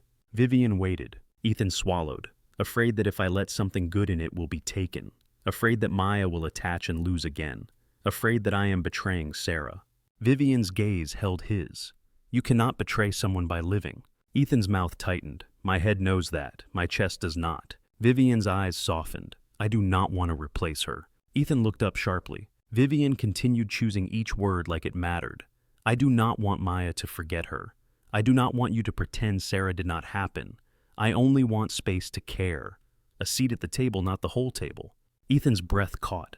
He pictured Maya at the kitchen table, boats lined up naming each one so none of them got lonely. He looked at Vivian and saw the loneliness she tried to wear like competence. Vivian's voice lowered further. I do not have the kind of love that comes from biology. I cannot offer that, but I can offer days. I can offer showing up. I can offer staying. Ethan's hands went flat on the table, palms down, as if holding himself in place again. He spoke quietly. Why are you doing this? Vivian's eyes flicked toward Maya's hallway, then back. Because I am tired of empty rooms. Because when I heard you talk about your daughter, the love in your voice sounded like something I have never had. Ethan swallowed. He could not find a clean response. Vivian reached across the table slow enough for him to pull away. Her fingertips rested on the back of his hand. Her touch was warm, not demanding, not tentative either, certain. Ethan did not pull away. He stared at their hands for a beat. Then he looked up at her face. The lamplight caught the damp strands of her hair. Her eyes held steady, but the composure was thinner now, like a coat left open. Ethan's voice came out rough. This was not supposed to feel like this. Vivian's lips parted, as if she had an answer, then she closed them again. She nodded once small. Ethan stood not abruptly, but like a man standing up inside himself. Vivian rose, too careful not to make the moment noisy. They faced each other in the narrow kitchen, the space between them filled with rain, sound, and tea steam, and something fragile. Ethan lifted his hand and touched Vivian's cheek just below the cheekbone. Her skin was cool from the hallway warming under his fingers. Vivian did not move away. Ethan leaned in. The kiss was soft, brief, and unsteady. It tasted like coffee and peppermint tea. It carried no promise beyond the fact that it happened. When they separated, Vivian's breath shook. Ethan's forehead rested against hers. He closed his eyes. Vivian whispered, "Okay." Ethan did not ask what she meant. He understood anyway. He let himself breathe slow and deep, as if his body had forgotten how. From the hallway, a small sound came from Maya's room, a shift in blankets, a sleepy sigh. Both of them went still. Ethan listened until the house settled again. Vivian pulled back slightly. Her voice was quiet. Do you want me to go? Ethan looked toward the hallway, then back at Vivian. The rain on the window made the world outside look distant and soft. No, he said. Stay a little. Vivian nodded once and sat back down at the table. Ethan sat too. They did not touch again. They did not fill the air with big words. They let the lamp glow, the rain fall, the coffee ring darken into the wood. And in the other room, Maya slept with a wail tucked under her arm. The rain eased the next morning, not into sunshine, but into something lighter that made the street look freshly washed. Ethan woke on the couch with his neck stiff, and a thin blanket pulled up to his chin. The lamp in the corner was still on. The kitchen table still held 2 mugs, and a dark ring dried into the wood. Vivian was in the kitchen, barefoot, hair, slightly messy sleeves pushed up. She stood at the sink with a mug of tea staring out the window, as if the glass could answer questions. Ethan cleared his throat. Vivian turned, eyes alert for half a second, then soft again. How is she? Vivian asked. Ethan glanced down the hallway. Sleeping. Fever is lower. Vivian nodded. She looked like she had not slept much either. Her face held that quiet exhaustion that came from staying awake on purpose. I should go before she wakes, Vivian said. Ethan did not argue. He He walked her to the door. In the hallway, she paused, hand on the knob. "Thank you for saying yes yesterday," she said. Ethan's mouth tightened. "I did not say yes to anything." Vivian looked at him. The small, real smile touched her mouth and then faded. "Okay," she said again, the same word as last night, and stepped into the corridor. Ethan closed the door gently, then stood with his palm against it for a moment, listening to her footsteps fade on the stairs. Maya recovered slowly. 2 days of couch blankets and warm water and television she was not supposed to watch on school nights. By Thursday, she was restless and dramatic, insisting she was dying while asking for toast with butter, cut into perfect squares. Vivian texted each day. Short messages, practical questions. Did she eat? Did the fever return? Does she like soup with noodles? Ethan replied with facts clean and controlled. The facts were easier than the feeling that came with seeing Vivian's name on his screen. On Saturday, Vivian came by with a bag of oranges and a new sketchbook for Maya. She did not bring the sketchbook out like a gift. She set it on the counter and said, "I found this on my way." No pressure. Maya spotted it immediately anyway. She flipped through the blank pages with reverence, then looked up at Vivian. "You came?" Maya said like she was taking attendance. Vivian nodded. "I came." Ethan watched them settle back into their rhythm. Maya corrected Vivian's folding technique. Vivian accepted correction without flinching. Ethan stood at the sink, hands in warm water, and tried not to feel how natural it looked. Weeks slipped into each other. Rain on glass, coffee rings on wood. Paper boats lined up on the counter like they were waiting for orders. Vivian stopped feeling like a guest. She was still careful, still asking permission before stepping into new parts of their life. But her presence had weight now, a stable weight. One Wednesday evening, Maya was at the table drawing whales while Ethan stirred sauce from a jar. Vivian stood near the refrigerator reading Maya's new school schedule taped to the door. Her brow furrowed slightly, not with judgment, but with attention. "Parent conference night," Vivian said quietly. Ethan glanced up. "Yeah, next month." Vivian's eyes moved to his face. "Do you go alone?" Ethan did not like the question, not because it was invasive, but because the answer always sounded like a confession. "Yes," he said. Vivian nodded once, as if she had filed the fact away. "Okay." Ethan waited for her to offer help. She did not. She just turned back to the refrigerator and studied the rest of the paper like she was memorizing it. Later, after Maya fell asleep, Ethan and Vivian sat at the kitchen table with tea. The apartment was quiet except for the heater clicking on and off. Vivian's phone lit up with a call. She looked at the screen and let it ring out. Then it rang again. She exhaled and silenced it. "Work," Ethan guessed. Vivian shook her head. "My mother." Ethan's chest tightened. He did not ask why. He knew. People like Vivian had families that called like clockwork, and those calls carried expectations. Vivian stared into her mug. "She wants to have dinner." Ethan did not respond right away. He watched the steam rise and disappear. Vivian added, as if she needed the words to come out clean. "Both of them. My father, too." Ethan's fingers curled around his mug. "In Medina." Vivian's gaze lifted. "Yes." Ethan let out a slow breath. Medina was not just a place. It was a different country built on the other side of money. Ethan had been there once for a work event and had felt his shoes get louder as soon as he stepped into someone's house. Vivian's voice stayed steady, but her hands moved barely. A small tell. "I told them I am seeing someone." Ethan's jaw tightened. "You told them about Maya." Vivian hesitated, then said, "Not yet." The pause spoke louder than the words. Ethan leaned back. "Why not?" Vivian's eyes flicked away, then returned. "Because I wanted them to meet you both before they decided what they think." Ethan heard the problem in her logic. He heard it because it was the same logic he used when he believed he could control outcomes by arranging variables. "They decide first," Ethan said quietly. "Then they meet. Then they confirm what they decided." Vivian's mouth tightened. "They are not monsters." Ethan set his mug down with care. "They do not have to be monsters to hurt a kid." Vivian's gaze sharpened. "I will not let them hurt Maya." Ethan held her eyes. "You cannot control them." Vivian did not answer. Her silence had edges. Ethan stood and went to the sink, turning on the faucet. Water ran. He watched it as if it could rinse away the dread rising in him. Behind him, Vivian spoke softly. "I need to try." Ethan's shoulders lifted, then fell. "Why?" Vivian's voice wavered slightly. "Because they are still my parents."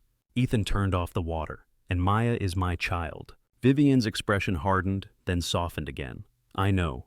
That is why I am telling you now, not springing it on you at the door." Ethan rubbed his forehead. He wanted to say no.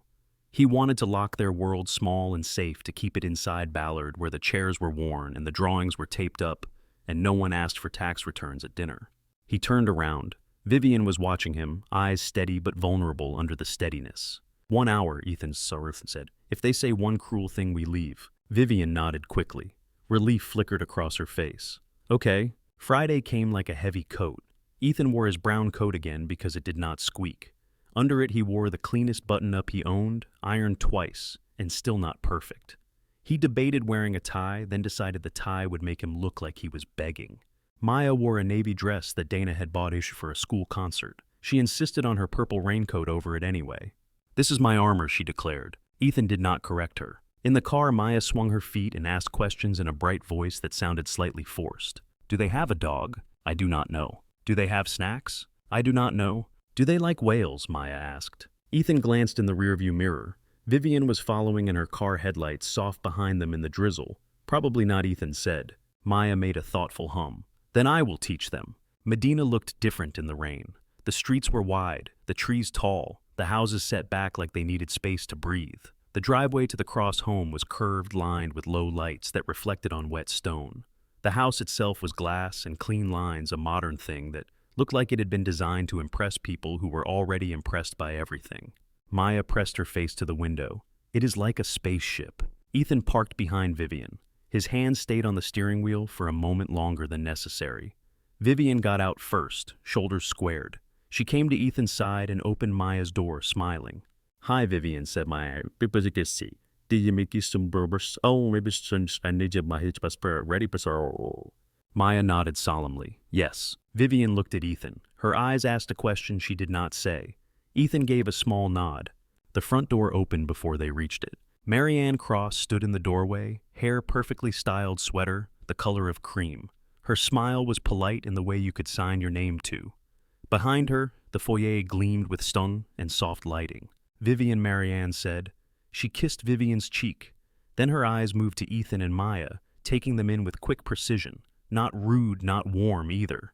Ethan, Vivian said, voice firm. This is my mother, Marianne. Mom, this is Ethan Brooks. And this is Maya. Maya stepped forward and extended her hand. Hello, Mrs. Cross. Marianne blinked, surprised. She took Maya's hand. Her grip was light. Hello, Maya. How charming. The word charming landed wrong like a label attached to a child. Grant Cross appeared behind Marianne, tall shoulders still broad despite his age. He wore a simple sweater, but it fit like expensive simplicity. His eyes were sharp, assessing the way Ethan had seen investors look at a startup pitch. Vivian, Grant said. He gave her a brief hug, then turned to Ethan. Mr. Brooks. Grant, Ethan said, because calling him Mr. Cross felt like surrender. Grant's mouth twitched, almost approving, almost amused. He shook Ethan's hand. The handshake was firm, testing. Grant's gaze dropped to Maya.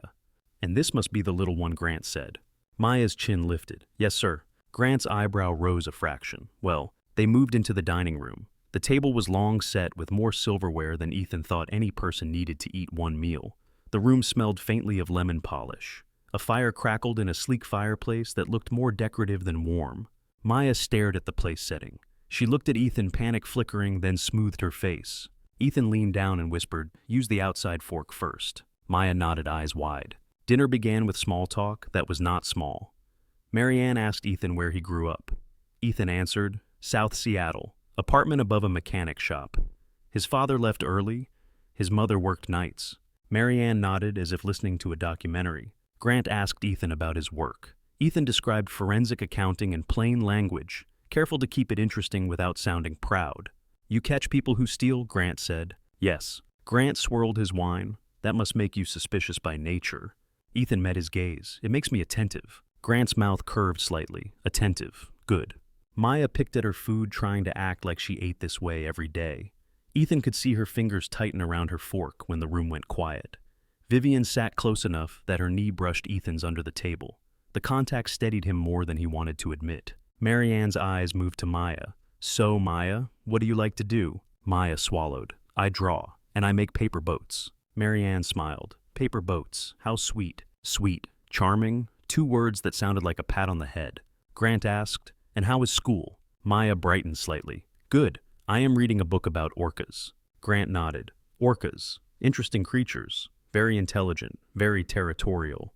Maya blinked. Yes. They stay with their family. A pause settled. Ethan felt it like pressure changing. Marianne turned her attention back to Ethan and Maya's mother. The question was gentle, the room was not. Ethan's throat tightened. She passed away. Marianne's expression softened on cue. How sad. Grant's eyes stayed steady. How long ago? 6 years, Ethan said. Grant nodded slowly. So you have been raising Maya alone? Yes. Marianne set her fork down with delicate care. That must be difficult. Ethan heard the real sentence under it. That must be insufficient. Vivian's voice cut in polite but sharp. Ethan has done an incredible job. Marianne smiled at her daughter, like she was indulging a younger version of Vivian. I am sure he has. Grant leaned back in his chair. Vivian, you have always been drawn to projects. Ethan's jaw tightened. Vivian's eyes flashed. Ethan is not a project. Grant's gaze returned to Ethan. Forgive me, I am direct. What are your plans, Mr. Brooks? Career-wise? Ethan kept his voice even. I am on track for senior roles. I do investigative work, consulting occasionally. Grant's eyes narrowed slightly. Income? Vivian's hand froze on her glass. Ethan stared at Grant. The question was rude. It was also the kind of question that came from someone who believed money was the only language worth speaking. Ethan answered anyway because refusing would look like weakness. Enough to support my daughter. Grant did not smile, not a number. Ethan felt Maya's eyes on him. He felt her small body go still beside Vivian. Vivian's voice rose controlled. Dad, Grant lifted a hand. If my daughter is involving herself with a child with a family, I have the right to understand what that means. Marianne's tone stayed gentle. Your father is only concerned about stability. Maya's fork clinked against her plate. The sound was small but loud in the silence. Ethan looked at her. Her eyes had gone glossy. She stared at her hands in her lap, fingers curled tight. Ethan's chest tightened. Grant continued, voice calm. A single parent working full-time, limited resources, no mother figure. Children need consistency, structure, support. Ethan felt something cold settle inside him. The words sounded like concern, but the shape of them was accusation. Vivian leaned forward. Maya has support. She has Ethan. She has Dana. She has a community. And she has me. Grant's eyes flicked to Vivian. Do you? Vivian's jaw set. Yes. Marianne looked at Ethan. Vivian's company is valued very highly. You understand, of course, that people will wonder about your intentions. Ethan's mouth went dry. He set his fork down carefully. I did not pursue Vivian. Marianne smiled. Marianne smiled, of course. Grant added, yet here you are. Maya made a small sound, not quite a sob, more like a breath caught wrong. Ethan's head snapped toward her. Tears slid down her cheeks silently. She did not wipe them. She just kept looking at her hands as if her hands could explain why adults were talking about her like she was a problem on a spreadsheet. Ethan pushed his chair back. The legs scraped against the stone floor. The sound echoed. Vivian turned to him quickly. Ethan. He stood and walked to Maya's side. He knelt and cupped her cheek gently. Her skin was warm and damp. Bug, he whispered. Get your coat. Marianne's eyes widened. There is no need to be dramatic. Ethan looked up at her. His voice was controlled, quiet, and sharp. My daughter is crying. Grant's tone cooled. We were having a discussion. Ethan stood fully. You were having a discussion about how my child is a liability. Vivian's voice strained. Ethan, please, let me talk to them. Ethan shook his head once, not in front of her. He helped Maya down from her chair. Vivian rose too, moving fast, reaching for Maya's coat as if she could shield her with fabric. Maya clung to Ethan's hand. Her grip was tight, desperate. In the foyer, Vivian followed them. Her face had gone pale under the warm lights. I am sorry, Vivian whispered. I did not think they would do this. Ethan's chest ached with anger, and something else disappointment that made anger sharper. You knew they could, Ethan said. Vivian's eyes shone. I thought if they met you, if they saw her, I thought they would understand. Ethan's voice stayed flat. People like that do not understand. They evaluate. Vivian flinched as if he had struck her. Behind them, Grant's voice carried from the dining room, calm and final. Vivian, come back. Vivian looked, torn shoulders, rigid breath, shallow. For a moment, she looked like a child again, caught between obedience and self. Ethan took Maya's other hand and stepped toward the door. Vivian whispered, please do not go like this. Ethan paused. He looked at her, at the woman who sat on his couch, and stroked Maya's hair, at the woman who asked for a seat at the table. Then he looked past her into the house of glass and stone. You brought her here, he said quietly. You let them talk about her like she is a mistake. Vivian's eyes filled. I tried to stop them. Ethan's jaw clenched. Trying did not help her. He opened the door. Cold air rushed in. Rain misted their faces immediately. Maya stumbled down the steps, sobbing now, the sound small and broken. Ethan held her close as they reached the car. Vivian did not follow them outside. She stood in the doorway, framed by light hands clenched, watching them leave. In the car, Maya's breath came in short bursts. "They hate me," she whispered. Ethan climbed into the back seat and pulled her into his arms, seatbelt digging into his shoulder. "They do not know you," he said. "They are wrong." Maya shook with sobs. "They said you are not enough." Ethan held her tighter. Rain hammered the roof in a steady rhythm. "You are not the reason," he said into her hair. "You are never the reason." Maya's face pressed into his coat. "Then why do people leave?" Ethan closed his eyes. His throat tightened hard. He did not answer with a promise. He answered with his arms, with his breath against her head, with the simple fact of staying. When he drove back to Ballard, the city looked blurred through rain lights stretched into long smears. Maya fell asleep in the passenger seat, cheeks sticky with dried tears, whale plush tucked under her arm. Ethan carried her inside and laid her on her bed without changing her dress. She stirred once. "Is Vivian gone?" Maya whispered. Ethan's chest tightened. He swallowed. "Go to sleep, Bug." Maya turned her face toward the wall and curled around her otter. Ethan sat on the edge of the bed until her breathing evened out, then walked into the living room and stood in the dim light. His phone lit up with Vivian's name. It rang again, and again. Ethan stared at the screen until it went dark. Ethan stood in the living room, with his phone in his hand, and did nothing. The screen lit up again. Vivian.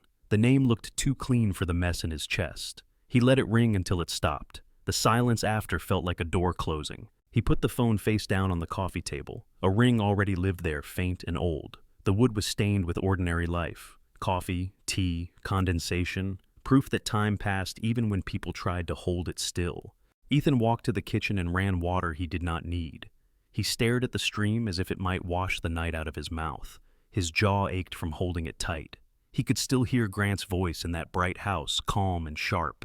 He could still see Maya's hands curled in her lap, knuckles pale like she was trying to make herself smaller. He turned off the faucet and leaned his palms on the counter. His phone buzzed again, texts this time stacking. "I am sorry. Please answer. Ethan, please." He did not read past the first line. He swiped the notifications away as if he could swipe away the image of Maya's tears. His pride rose up like a shield, too heavy, too familiar. It told him the safest thing was to cut the line now. It told him he had arguably made a mistake by letting Vivian get close. From Maya's room, no sound. That was the worst part. Ethan lowered himself onto the couch and sat there until his eyes burned. The heater clicked. Rain ticked on the window. The apartment felt small but safe, and he hated that safety had come from running. Around midnight, he went to Maya's door and eased it open. The nightlight glowed dimly.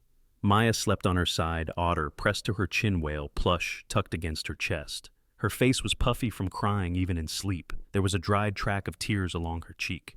Ethan closed the door quietly and slid down the hallway wall until he was sitting on the carpet. He pressed his knuckles to his mouth, trying to keep his breathing silent, like noise would make it worse. His phone buzzed again. He ignored it until it rang. "Dana." He answered because avoiding Dana only made her louder. "Where have you been?" Dana said. Her voice was tight-clipped. Ethan stared at the carpet fibers. "At home." "I called 5 times. I was busy," Ethan said, and hated himself for how flat it sounded. Dana's silence was loaded. "Is Maya okay?" Ethan swallowed. "She's asleep." "Tell me what happened," Dana said. Ethan did. He told her about the table, the silverware, the polite smiles. He told her about the questions that pretended to be concern. He told her about Maya crying without making a sound. His voice stayed controlled until he described that part, and then it cracked. Dana let him finish without interrupting. When he was done, she exhaled slowly. "Those people are vile." Ethan closed his eyes. "Yes, you leaving was right," Dana continued. Ethan opened his eyes, relief flickering. Dana's next words cut it down. "You ignoring Vivian is wrong." Ethan's jaw tightened. "She brought Maya into that." "She also stood up for her," Dana said. "Did she not?" Ethan's voice rose. "Not enough." Dana's tone sharpened. "Not enough for what, Ethan? For your fantasy that you can control every risk in your kid's life." He flinched. Dana pressed on. "You think you can keep Maya safe by keeping the world out? You cannot. The world is already in." She heard those words. She felt that cruelty. Now she is learning what you do when it happens. "I protected her," Ethan said. Dana made a small sound of disgust. "You protected yourself." Ethan's chest tightened. "You do not get to say that." "I do," Dana said, and her voice softened just a fraction. "Because I watched you build a life out of exhaustion. I watched you turn grief into routine and call it stability. Ethan clenched his teeth. Stop. Dana did not stop. What did Sarah make you promise? His throat closed. He did not want that name in this moment, not with Maya asleep behind a door, and Vivian's calls still glowing in his pocket like a bruise. I do not want to talk about Sarah, he said. Dana's voice went quiet and deadly. What did she make you promise? Ethan's eyes stung. She made me promise I would not disappear. Say it, Dana insisted. Ethan's voice broke. She made me promise I would be happy. Dana let the words hang. And what are you doing? Ethan stared at the dark living room. The snowflake on the refrigerator was barely visible pale paper against pale light. I am trying to keep Maya from getting hurt, he said, but it sounded weaker now. Dana's reply came soft and sharp at the same time. Maya is already hurt. The question is whether she learns that people leave and stay gone, or whether she learns that sometimes adults come back and fight for what matters. Ethan swallowed. His palms were damp. Dana continued quieter. Vivian did not insult your kid. Vivian is the one who got down on the floor and folded boats with her. Vivian is the one who came when she had a fever. Vivian is the one who asked for a seat at the table, not the whole table. Ethan stared at the coffee table, at the ring, at the stain that never fully lifted. Dana added, you are angry at her parents. Fine, be angry, but do not punish Vivian. Do not punish Maya. Ethan closed his eyes. Dana's voice softened again, and it was worse because the softness meant she was right. Call her. Not for romance, for basic decency, for clarity, for Maya. The line went quiet. Then Dana spoke one last time. Do not teach your daughter that love only works when it is easy. She hung up. Ethan stayed on the floor for a long time. The rain kept tapping the window steady as a heartbeat. He listened until the heater clicked off and the apartment grew colder. At some point he stood, went to the kitchen and opened the drawer, where he kept scissors and tape. He pulled out the soft, damaged boat Maya had written on in purple. Maya won. The ink had smeared, but it held. He set it on the counter and looked at it. A boat made of paper, a thing that should sink, a thing that kept trying. He went to the couch and lay down, but sleep did not come cleanly. It came in thin patches full of voices and silverware and Maya's quiet crying. Morning arrived gray. Ethan found Maya already awake at the kitchen table. Her sketchbook lay open in front of her, but the page was blank. Her hands rested on either side of the paper fingers, still as if she was afraid to touch it. Ethan stood in the doorway and watched her for a moment. The room smelled like yesterday's coffee. Maya, he said softly. She did not look up. Ethan moved closer and sat across from her. He could see the faint dried salt on her cheeks. His chest tightened. I made a mistake, he said. Maya's eyes stayed on the blank page. You always say that. The words were not dramatic. They were factual. That made them worse. Ethan swallowed. Last night, when they said mean things, I took you away. That part was right. But after I did something wrong, Maya's pencil lay beside her hand. She did not pick it up. I stopped answering, Vivian Ethan said. I was mad. I was scared. I told myself I was protecting you. Maya's voice was small. She is gone now. Ethan felt the sentence hit his ribs like a fist. He breathed in slowly, forcing his voice to stay steady. She is not gone. Not if we do this right. Maya finally looked up. Her eyes were red but dry. Do you want her back? Ethan did not lie. He did not soften. Yes, he said. I do. Maya stared at him, as if checking for trick wording. Then she asked, then why did you let her go? Ethan's throat tightened. He looked down at his hands on the table. His knuckles were cracked from cold and dish soap. The hands of a man who worked and cleaned and held his kid. Hands that still failed sometimes. Because I was ashamed, he said. And because I was afraid that if I fought, I would lose anyway. Maya blinked slowly. But you told me we should show them they are wrong. Ethan nodded. I did, and then I did not do it. Maya's jaw tightened, in a way that looked too old on her face. So, you lied. Ethan flinched because she was right. I did, he said. I lied with my actions. Maya stared at him, then glanced toward the hallway, as if she could see the night again. They said you are not enough, she whispered. Ethan leaned forward. Listen to me. They do not get to decide what enough is. They do not know you. They do not know me. Maya's eyes searched his. But Vivian knows. The simple sentence made Ethan's chest ache. Yes, he said, she does. Maya looked back at her blank page. Her voice was quieter. I liked having her here. Ethan nodded. I know. Maya's fingers moved, touching the pencil lightly, then pulling away. If you call her, will she come? Ethan's throat tightened. I do not know, but I have to try. Maya looked up again. her chin lifted slightly stubborn and familiar. Sarah's stubbornness, the kind that made nurses smile and doctors pause. "We should try," Maya said. Ethan breathed out slowly. "Yes." Maya glanced at the refrigerator. The paper snowflake fluttered slightly when the heater clicked on. "When people are mean," she said, choosing the words like she was building something, "we do not have to keep them, but we can keep the good people." Ethan stared at her. "That is right." Maya nodded once, satisfied, as if the world made a little more sense when rules were spoken aloud.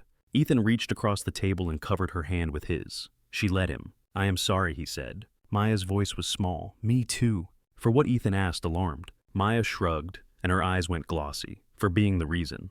Ethan's heart clenched hard. "No," he said, firm enough that the word filled the kitchen. "No, you are not the reason. You are the best thing in my life. You are the reason I get up." Maya blinked fast. A tear slid down and she wiped it with the back of her hand, annoyed at herself.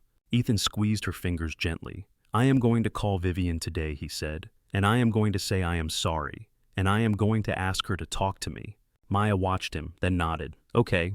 Ethan stood and walked to the counter. The damaged boat sat there. Maya won. He touched it with one finger, then picked up his phone. His thumb hovered over Vivian's name. His chest felt tight, like the air in the apartment had thickened. Behind him, Maya's chair scraped softly as she shifted. He heard the pencil finally touch paper, a small scratching sound, steady and alive. Ethan pressed call. The phone rang once, twice. Then Vivian's voice answered, raw and quiet. "Ethan." Ethan swallowed. "Vivian, it is me." "I know," Vivian said. Ethan closed his eyes briefly. "Can we talk?" A pause. He could hear faint office sounds behind her distant voices, the hum of a building that never slept.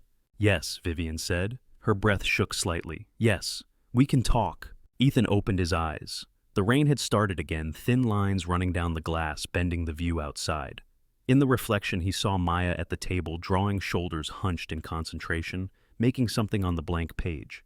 Ethan held the phone tighter. "I am sorry," he said. "I handled it badly." Vivian was quiet for a beat. Then she replied, "They were horrible. I am sorry I brought her into that." Ethan closed his eyes again, the apology landing like a hand on a bruise. "I need to see you," he said. "Just you and me." Vivian's voice was low. "Okay." Ethan breathed in, steadying himself. "Where are you?"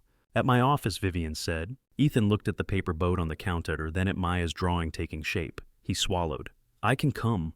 Vivian's answer was immediate, as if she had been holding the door open the whole time. "Come." Ethan took the bus downtown because driving felt like hiding behind a steering wheel. The rain made the streets shine like polished stone. Buildings rose into low clouds, their tops erased. In the bus window, his reflection looked pearl and older, the kind of face that forgot how to ask for things. Harborlock's lobby was all glass and white light. People moved through it in clean lines, coats, too sharp, shoes too quiet. A receptionist smiled like a setting on a dial. "I'm here to see Vivian Cross," Ethan said. The receptionist glanced at a screen. Name, Ethan Brooks. Her smile shifted smaller, more careful. She made a call, listened, then nodded. "She'll be right down." Ethan stood near a wall that looked like it had never been touched. He kept his hands in his pockets. He watched the revolving door pull strangers in and push them out. Everyone looked like they belonged to the building. Ethan felt like he had wandered into the wrong movie set. Vivian appeared from an elevator a minute later. She wore black, simple and precise hair, pulled back face composed in the way she used when she needed to survive a room. But the armor did not cover everything. Her eyes were tired. There were faint shadows under them, as if sleep had been optional for days. She stopped in front of him. For a moment, she just looked, like she was checking he was real. "Hi," Ethan said. Vivian's voice was quiet. "Hi." Neither of them moved toward a hug. The lobby was too bright, too public, too full of people who pretended not to stare. Vivian gestured toward the elevators. "Up." Ethan followed. The elevator doors closed with a soft sigh. For the first time since the dinner, he felt like he could breathe. Vivian did not speak until they stepped into her office. It was smaller than Ethan expected. No heavy furniture, no trophies. Just a desk, a wall of whiteboard covered in neat writing, and a window looking out at the rain-smeared city. She shut the door. The click sounded final. Ethan stood near the desk, hands still in his pockets. Vivian's voice cracked slightly on the first word. "Are you okay?" Ethan let out a breath. "No." Vivian's shoulders softened a fraction. "Maya." "She's quiet," Ethan said. "That is what scares me." Vivian nodded once, jaw tight. "I'm sorry." Ethan rubbed his thumb against the seam of his pocket. "I'm sorry too." Vivian's eyes stayed on his face. For what? For leaving like that, Ethan said. For not answering you. For acting like you were the problem. Vivian looked down for a beat, then back up. You were protecting her. Ethan shook his head. I was protecting myself. The words tasted bitter, but they were true. Saying them out loud felt like tearing something loose that had been stuck. Vivian's breath came out slow. They were cruel. Ethan's jaw tightened. You knew they might be. I knew they could be judgmental, Vivian said. Her voice sharpened on the last word, anger slipping through the composure. I did not know they would aim it at a child. Ethan watched her. What happened after we left? Vivian's eyes flicked toward the window, rain sliding down glass. I told them off. Ethan blinked. Vivian did not look like a woman who raised her voice, but he could imagine it her words precise a blade. Vivian continued quieter. My father said I was throwing away my future. My mother said I was choosing strangers over family. Ethan swallowed. And you? Vivian's voice dropped. I told them you weren't strangers. Her composure cracked at the edges. I told them that in 3 months, you and Maya have been more real to me than they have been in years. Then I left. Ethan felt his chest tighten. He had pictured Vivian standing in that bright house alone after he drove away. The image had sat in him like guilt. Hearing she had walked out too shifted something. You left their house, Ethan said. Vivian nodded. I have not spoken to them since. Ethan stared at her. Why didn't you tell me? Vivian's mouth tightened. You weren't answering. He deserved that. Ethan took a step closer. I thought I was doing the right thing. Vivian's eyes glistened, but she held them steady. So did I. Silence filled the room, thick as rain. Ethan looked down at the edge of her desk. A faint coffee ring stained the surface near a stack of papers, not in the center, but close enough to suggest a habit. It made him feel strangely less alone. He looked up. I'm scared. Vivian's lips parted slightly. Of what? Of your world, Ethan said. Of Maya growing up surrounded by people who measure her worth in money. Of you eventually realizing you deserve someone who matches you. Vivian stepped closer, closing the distance like she was done with space. My world is not my parents. Ethan's throat tightened. They are still part of it. Vivian's voice was low and fierce. Then they can lose me. Ethan searched her face, looking for the crack where rebellion lived, where guilt would eventually bend her back. He saw something else instead. A tired certainty. A choice. Vivian lifted her hands, then stopped short, asking permission without words. Ethan nodded. Vivian's hands touched his arms light at first. I love Maya, she said. I'm not saying that to sound good. I'm saying it because it is true.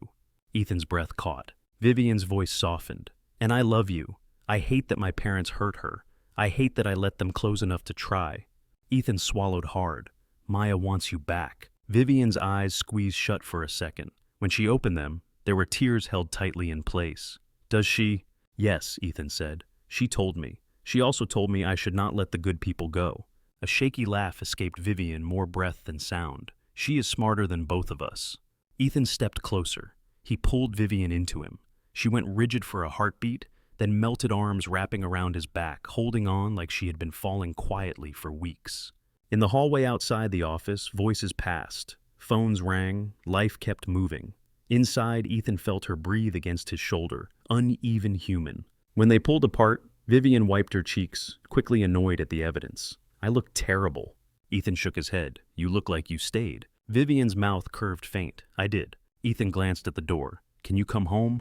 Vivian hesitated, then nodded. Yes. They drove separately. Ethan's old car felt smaller than it ever had. The rain made the windshield wipers squeal. At every red light, he checked his phone for a message from the school, from Dana, from anyone. Nothing. The quiet stayed. When he pulled into the lot behind his building, Vivian's car slid into the space beside him. She sat for a moment without getting out, hands on the wheel, shoulders lifted, bracing. Ethan knocked lightly on her window. She rolled it down. Ready, he asked. Bowie just sold. Vivian exhaled. No. Ethan nodded. Me neither. They climbed the stairs. Mrs. Patel's door stayed shut. The hallway smelled like laundry detergent and something fried. Ethan unlocked his door with a hand that shook slightly. Maya was in the living room, sitting on the floor with her sketchbook open. She looked up at the sound of the door. Her eyes landed on Vivian. For half a second, Maya froze. Then she stood so fast her pencil rolled away. You came back, Maya said. Her voice wavered, angry and relieved in one breath. Vivian dropped to her knees instantly, not caring about the floor. I came back. Maya walked forward slow, like she was testing whether the moment could disappear. Then she launched herself into Vivian's arms, with enough force to knock Vivian back slightly. Vivian caught her, held her, tight, careful, real. I'm sorry, Vivian whispered into Maya's hair. I'm so sorry. Maya's voice muffled against Vivian's shoulder. They were mean. I know, Vivian said, and you did not deserve it. Maya pulled back, face serious. Are you going to leave again? Vivian's throat worked. She looked at Ethan, then back at Maya. Not if you will have me. Maya's eyes flicked to Ethan like she was checking the rules. Ethan nodded. If you want her here, she can be here. Maya turned back to Vivian. Okay, she said, like a deal. But no more fancy forks. Vivian let out a small laugh that broke into something warmer. Deal. That night, they ate spaghetti from a jar, the same food as always. Vivian sat at the small table, elbows closed, listening while Maya talked about school and whales and how her fever made her head feel like a balloon. Vivian asked questions like she was collecting Maya's life on purpose. Not for proof, for belonging. After Maya fell asleep, Ethan and Vivian sat on the couch. The room was dim. Rain slid down the window in slow lines. Ethan's coffee mug sat on the table, leaving a fresh ring. Vivian saw him glance at it and said nothing. My parents called, Vivian said quietly. Ethan's body went still. When? This afternoon, Vivian replied. I let it go to voicemail. Then my mother sent a message. She asked to meet again. Neutral place, public. Ethan stared at the wall where Maya's drawings were taped. Bright colors, paper whales, boats, a crooked snowflake. No, Ethan said. Vivian's voice stayed calm. I told her I would ask you. Ethan's jaw tightened. Ask Maya. Vivian nodded. Yes. Ethan exhaled slowly, anger and fear tangling. People do not change in a week. Vivian's eyes stayed on his. I know. But she sounded different. Ethan wanted to say that was a trick. He wanted to say it did not matter. Then he remembered Maya at the table that morning, blank page, and the way she lifted her chin when she said they should not let mean people keep the ending. Ethan ran a hand over his face. We ask Maya. If she says no, it is no. Vivian's shoulders eased slightly. Okay. The next evening, Ethan sat with Maya at the kitchen table. The heater clicked. The apartment smelled like crayons and pasta and the oranges Vivian had brought. Maya listened without interrupting, while Ethan explained, careful with his words. He told her Vivian's parents wanted to apologize and meet in a cafe. He told her she did not have to. He told her it was her choice. Maya's pencil paused over the page. She looked at Ethan with a seriousness that still startled him. You said we should show them they are wrong, she said. Ethan nodded. I did. Maya's gaze shifted to Vivian, who sat quiet at the other end of the table, hands folded, waiting like she had learned patience from a child. Maya turned back to Ethan. We can go, she said, but if they are mean again, we leave. Ethan's throat tightened. Yes. Maya nodded once satisfied. Then she added, and I get hot chocolate. Vivian's mouth curved. Extra whipped cream. Maya smiled. Yes. Saturday afternoon, the cafe smelled like espresso and wet wool. The windows fogged from bodies and breath. Outside, the lake was a flat gray sheet under low clouds. Grant and Marianne were already seated near the back. They looked less polished than at the house, still expensive, but softer at the edges. Marianne stood when they approached, hands clasped too tightly. Maya held Ethan's hand in one fist and Vivian's in the other, walking like a small anchor between them. Marianne's eyes went to Maya first. Her voice came out careful. Hello, Maya. Maya lifted her chin. Hello? Grant nodded at Ethan. Mr. Brooks. Grant, Ethan replied. They sat. Vivian positioned herself beside Maya, between the child and the sharp edges. Ethan noticed and felt something in his chest ease. Marianne took a breath. Her gaze stayed on Maya. I owe you an apology, she said.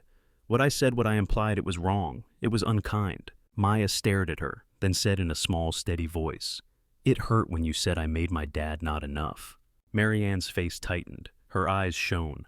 I know, she whispered. I'm sorry. Grant cleared his throat, uncomfortable with emotion, but trying. I was harsh, he said to Ethan. I judged by metrics that don't apply. That was unfair. Ethan did not soften. You judged a child. Grant's gaze held. Yes, and I regret it. Maya looked between them, then said, My dad is enough, and Vivian helps. So, I have two people now.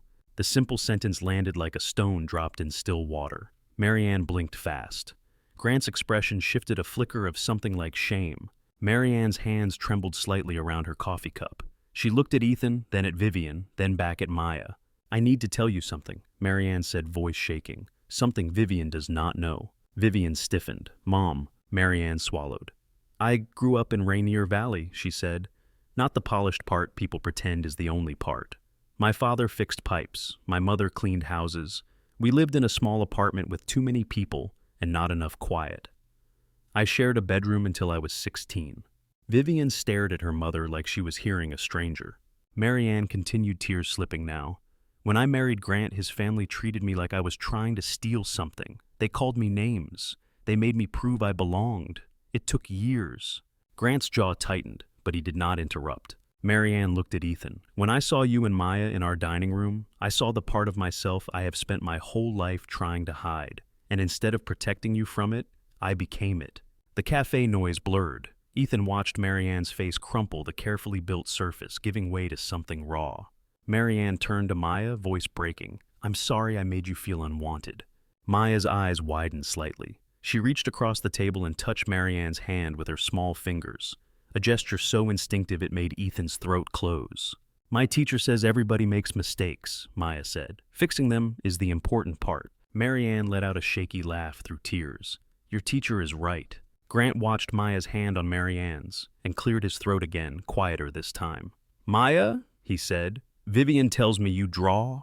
Maya brightened. Yes. Grant leaned forward, more human now. Would you show me? Maya opened her backpack and pulled out her sketchbook.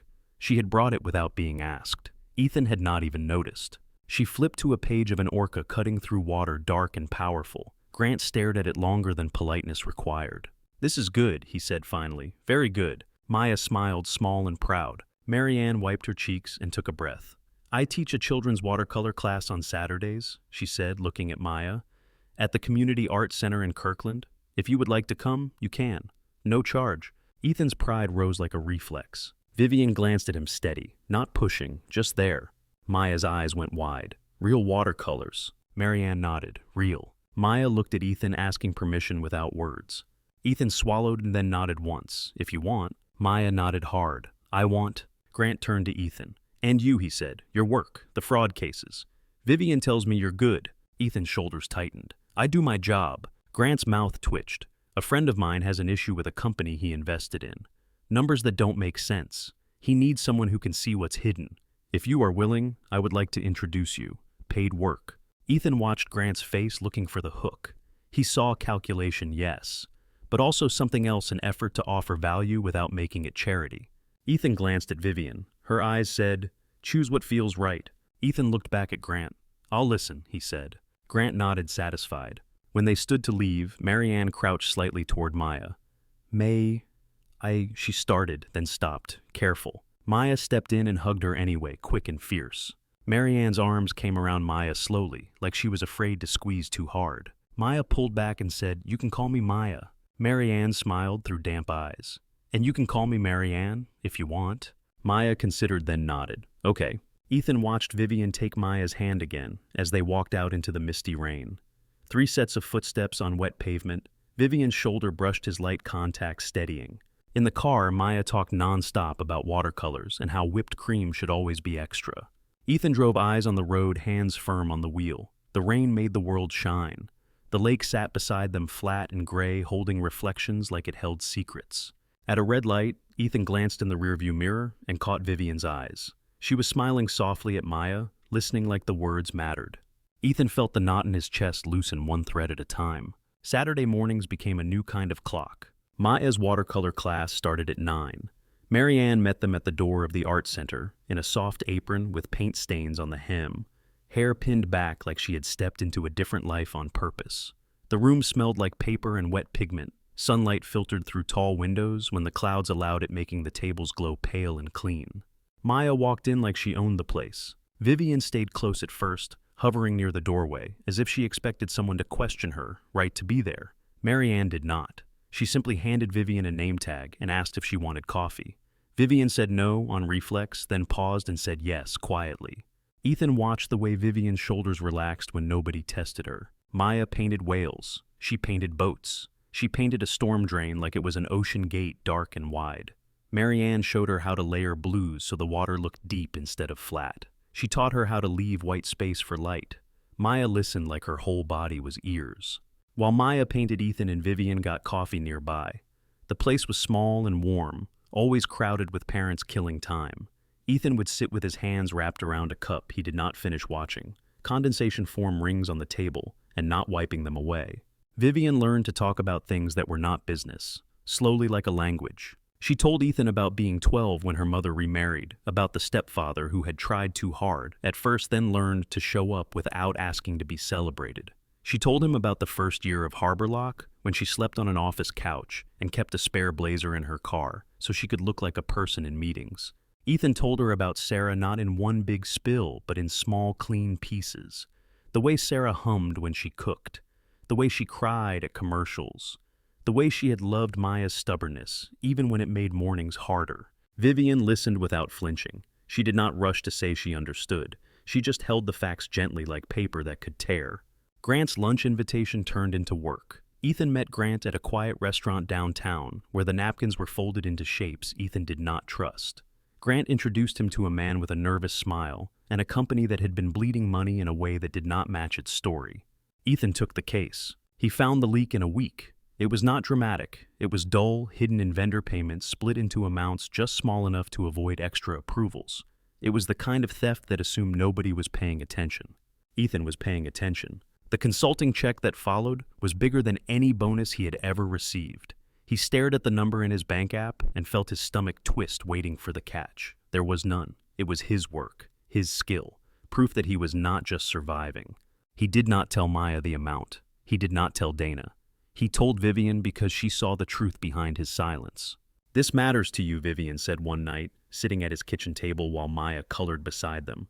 Ethan kept his voice neutral. "It is money." Vivian's eyes held his. "It is independence." Ethan swallowed. "Yes." Vivian nodded. She did not tease him for it. She did not call it pride like it was a flaw.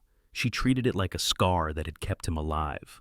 They grew into a routine that did not feel like a performance. Vivian started picking Maya up from after-school care on Wednesdays. She showed up with a raincoat for Maya that actually fit, and a snack bag that always included something Maya liked, and something Maya pretended not to like, but ate anyway. Ethan started spending a night a week at Vivian's condo downtown, though he kept calling it her place, even after he stopped believing it was only hers. It was quiet there, in a different way. Less neighbor noise, more city hum through glass. Maya loved the elevator. She loved the view. She hated how the couch felt too clean.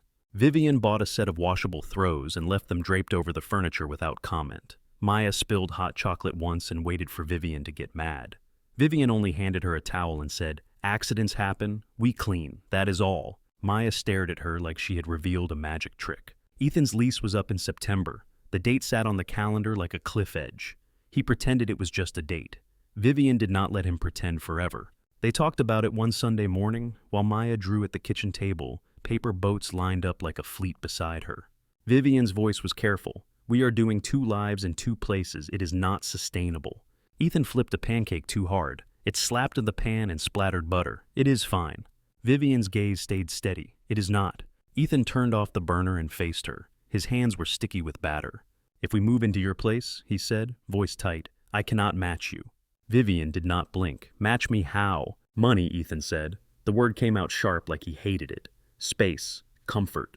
I do not want Maya growing up thinking love is a lifestyle upgrade."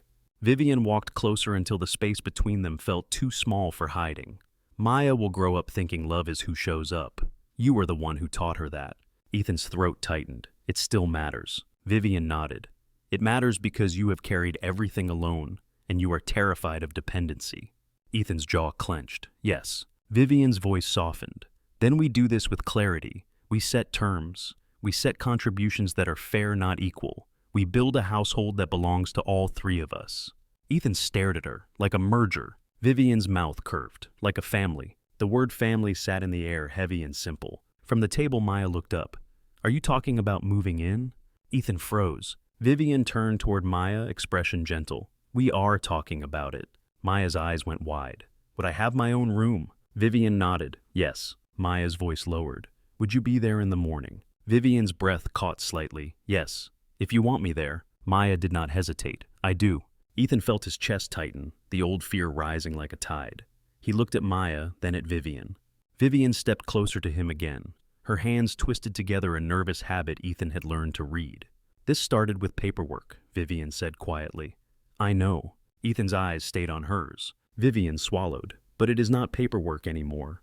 The room was warm with pancake smell and pencil graphite. Outside, rain tapped the window in light, steady dots. Vivian's voice shook slightly. "Ethan Brooks, will you marry me?"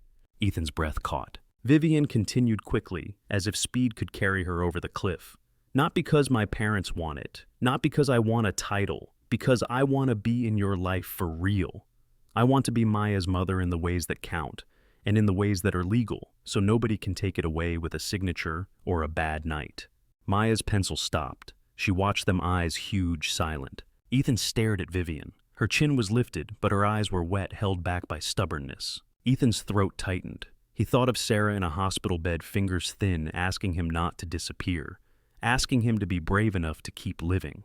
He thought of Maya's paper boats, how she named each one so it would not be lonely, how she believed things could reach the ocean if they kept moving. He thought of Vivian on his couch, with a sick child's head in her lap, typing one-handed staying. Ethan exhaled slowly. "Yes," he said. Vivian's eyes shut for a second. When she opened them, tears slipped free. She laughed softly, disbelieving. Maya slid off her chair and ran around the table, arms wrapping both of them at once, tangling them together, with the certainty of a child who had been waiting a long time. "So Vivian will be my mom," Maya said, voice shaking with excitement. Vivian crouched, still crying, and looked Maya in the eyes. "If you will have me." Maya nodded hard. "Forever." Vivian's voice broke. "Forever." They did not have a big wedding. They did not want one. Vivian's parents offered a venue, a planner, a guest list that looked like a corporate board. Vivian said no. They married at the small garden behind the art center where Maya took class. Marianne arranged simple flowers herself, hands shaking only a little. Grant stood beside her, stiff, in a suit he looked uncomfortable wearing, eyes on Vivian, like he was trying to memorize the version of his daughter he almost lost. Dana stood with Ethan, posture straight, eyes sharp and wet at the edges. Maya wore a purple dress she had chosen, holding a bouquet too large for her hands. She took her job seriously. She watched Ethan and Vivian like she was supervising a contract. The officiant spoke quietly. The wind moved through trees. Rain threatened, then held back as if the city had decided to give them a break. Ethan's vows were simple. He promised to show up. He promised to keep trying. He promised not to run when it got hard. Vivian's vows were simple too. She promised consistency. She promised honesty. She promised a seat at the table would never mean pushing someone else out. When it was time, Vivian turned to Maya and knelt. Her voice shook. "Maya," she said, "I cannot give you the life that existed before. I cannot replace anyone, but I can love you every day. I can be here when you wake up, and when you fall apart, and when you laugh so hard you cannot breathe. If you let me, I will be your mom in every way that matters." Maya's eyes filled. She nodded hard and threw her arms around Vivian's neck. "I promise to teach you to make boats," Maya said, muffled in Vivian's shoulder, "and to not make fun of your folding too much." A laugh rippled through the small group. Even Grant's mouth twitched. Marianne wiped tears and did not hide it. They moved into Vivian's condo in early fall. Maya's new room had a desk by the window and shelves for paper and paint. Vivian set up an art corner that looked like a studio, then stepped back and let Maya cover the walls with her own work. Ethan brought the old kitchen table from Ballard. It was scuffed and stained and held more coffee rings than wood grain. Vivian did not argue. She helped carry it in and set it under the window, where the morning light hit it. "This stays," Ethan said, almost defensive. Vivian ran her fingers over a ring and nodded. "It tells the truth." They kept the chair that served as a coat rack, too. Maya started at a new school downtown. She complained the first week, then found a friend who also liked whales and decided the school was acceptable. Marianne's watercolor class continued. Maya went every Saturday and came home with paintings that got better each month. Grant took Ethan to lunch once a month. Their conversations started as business and sometimes drifted into something like respect.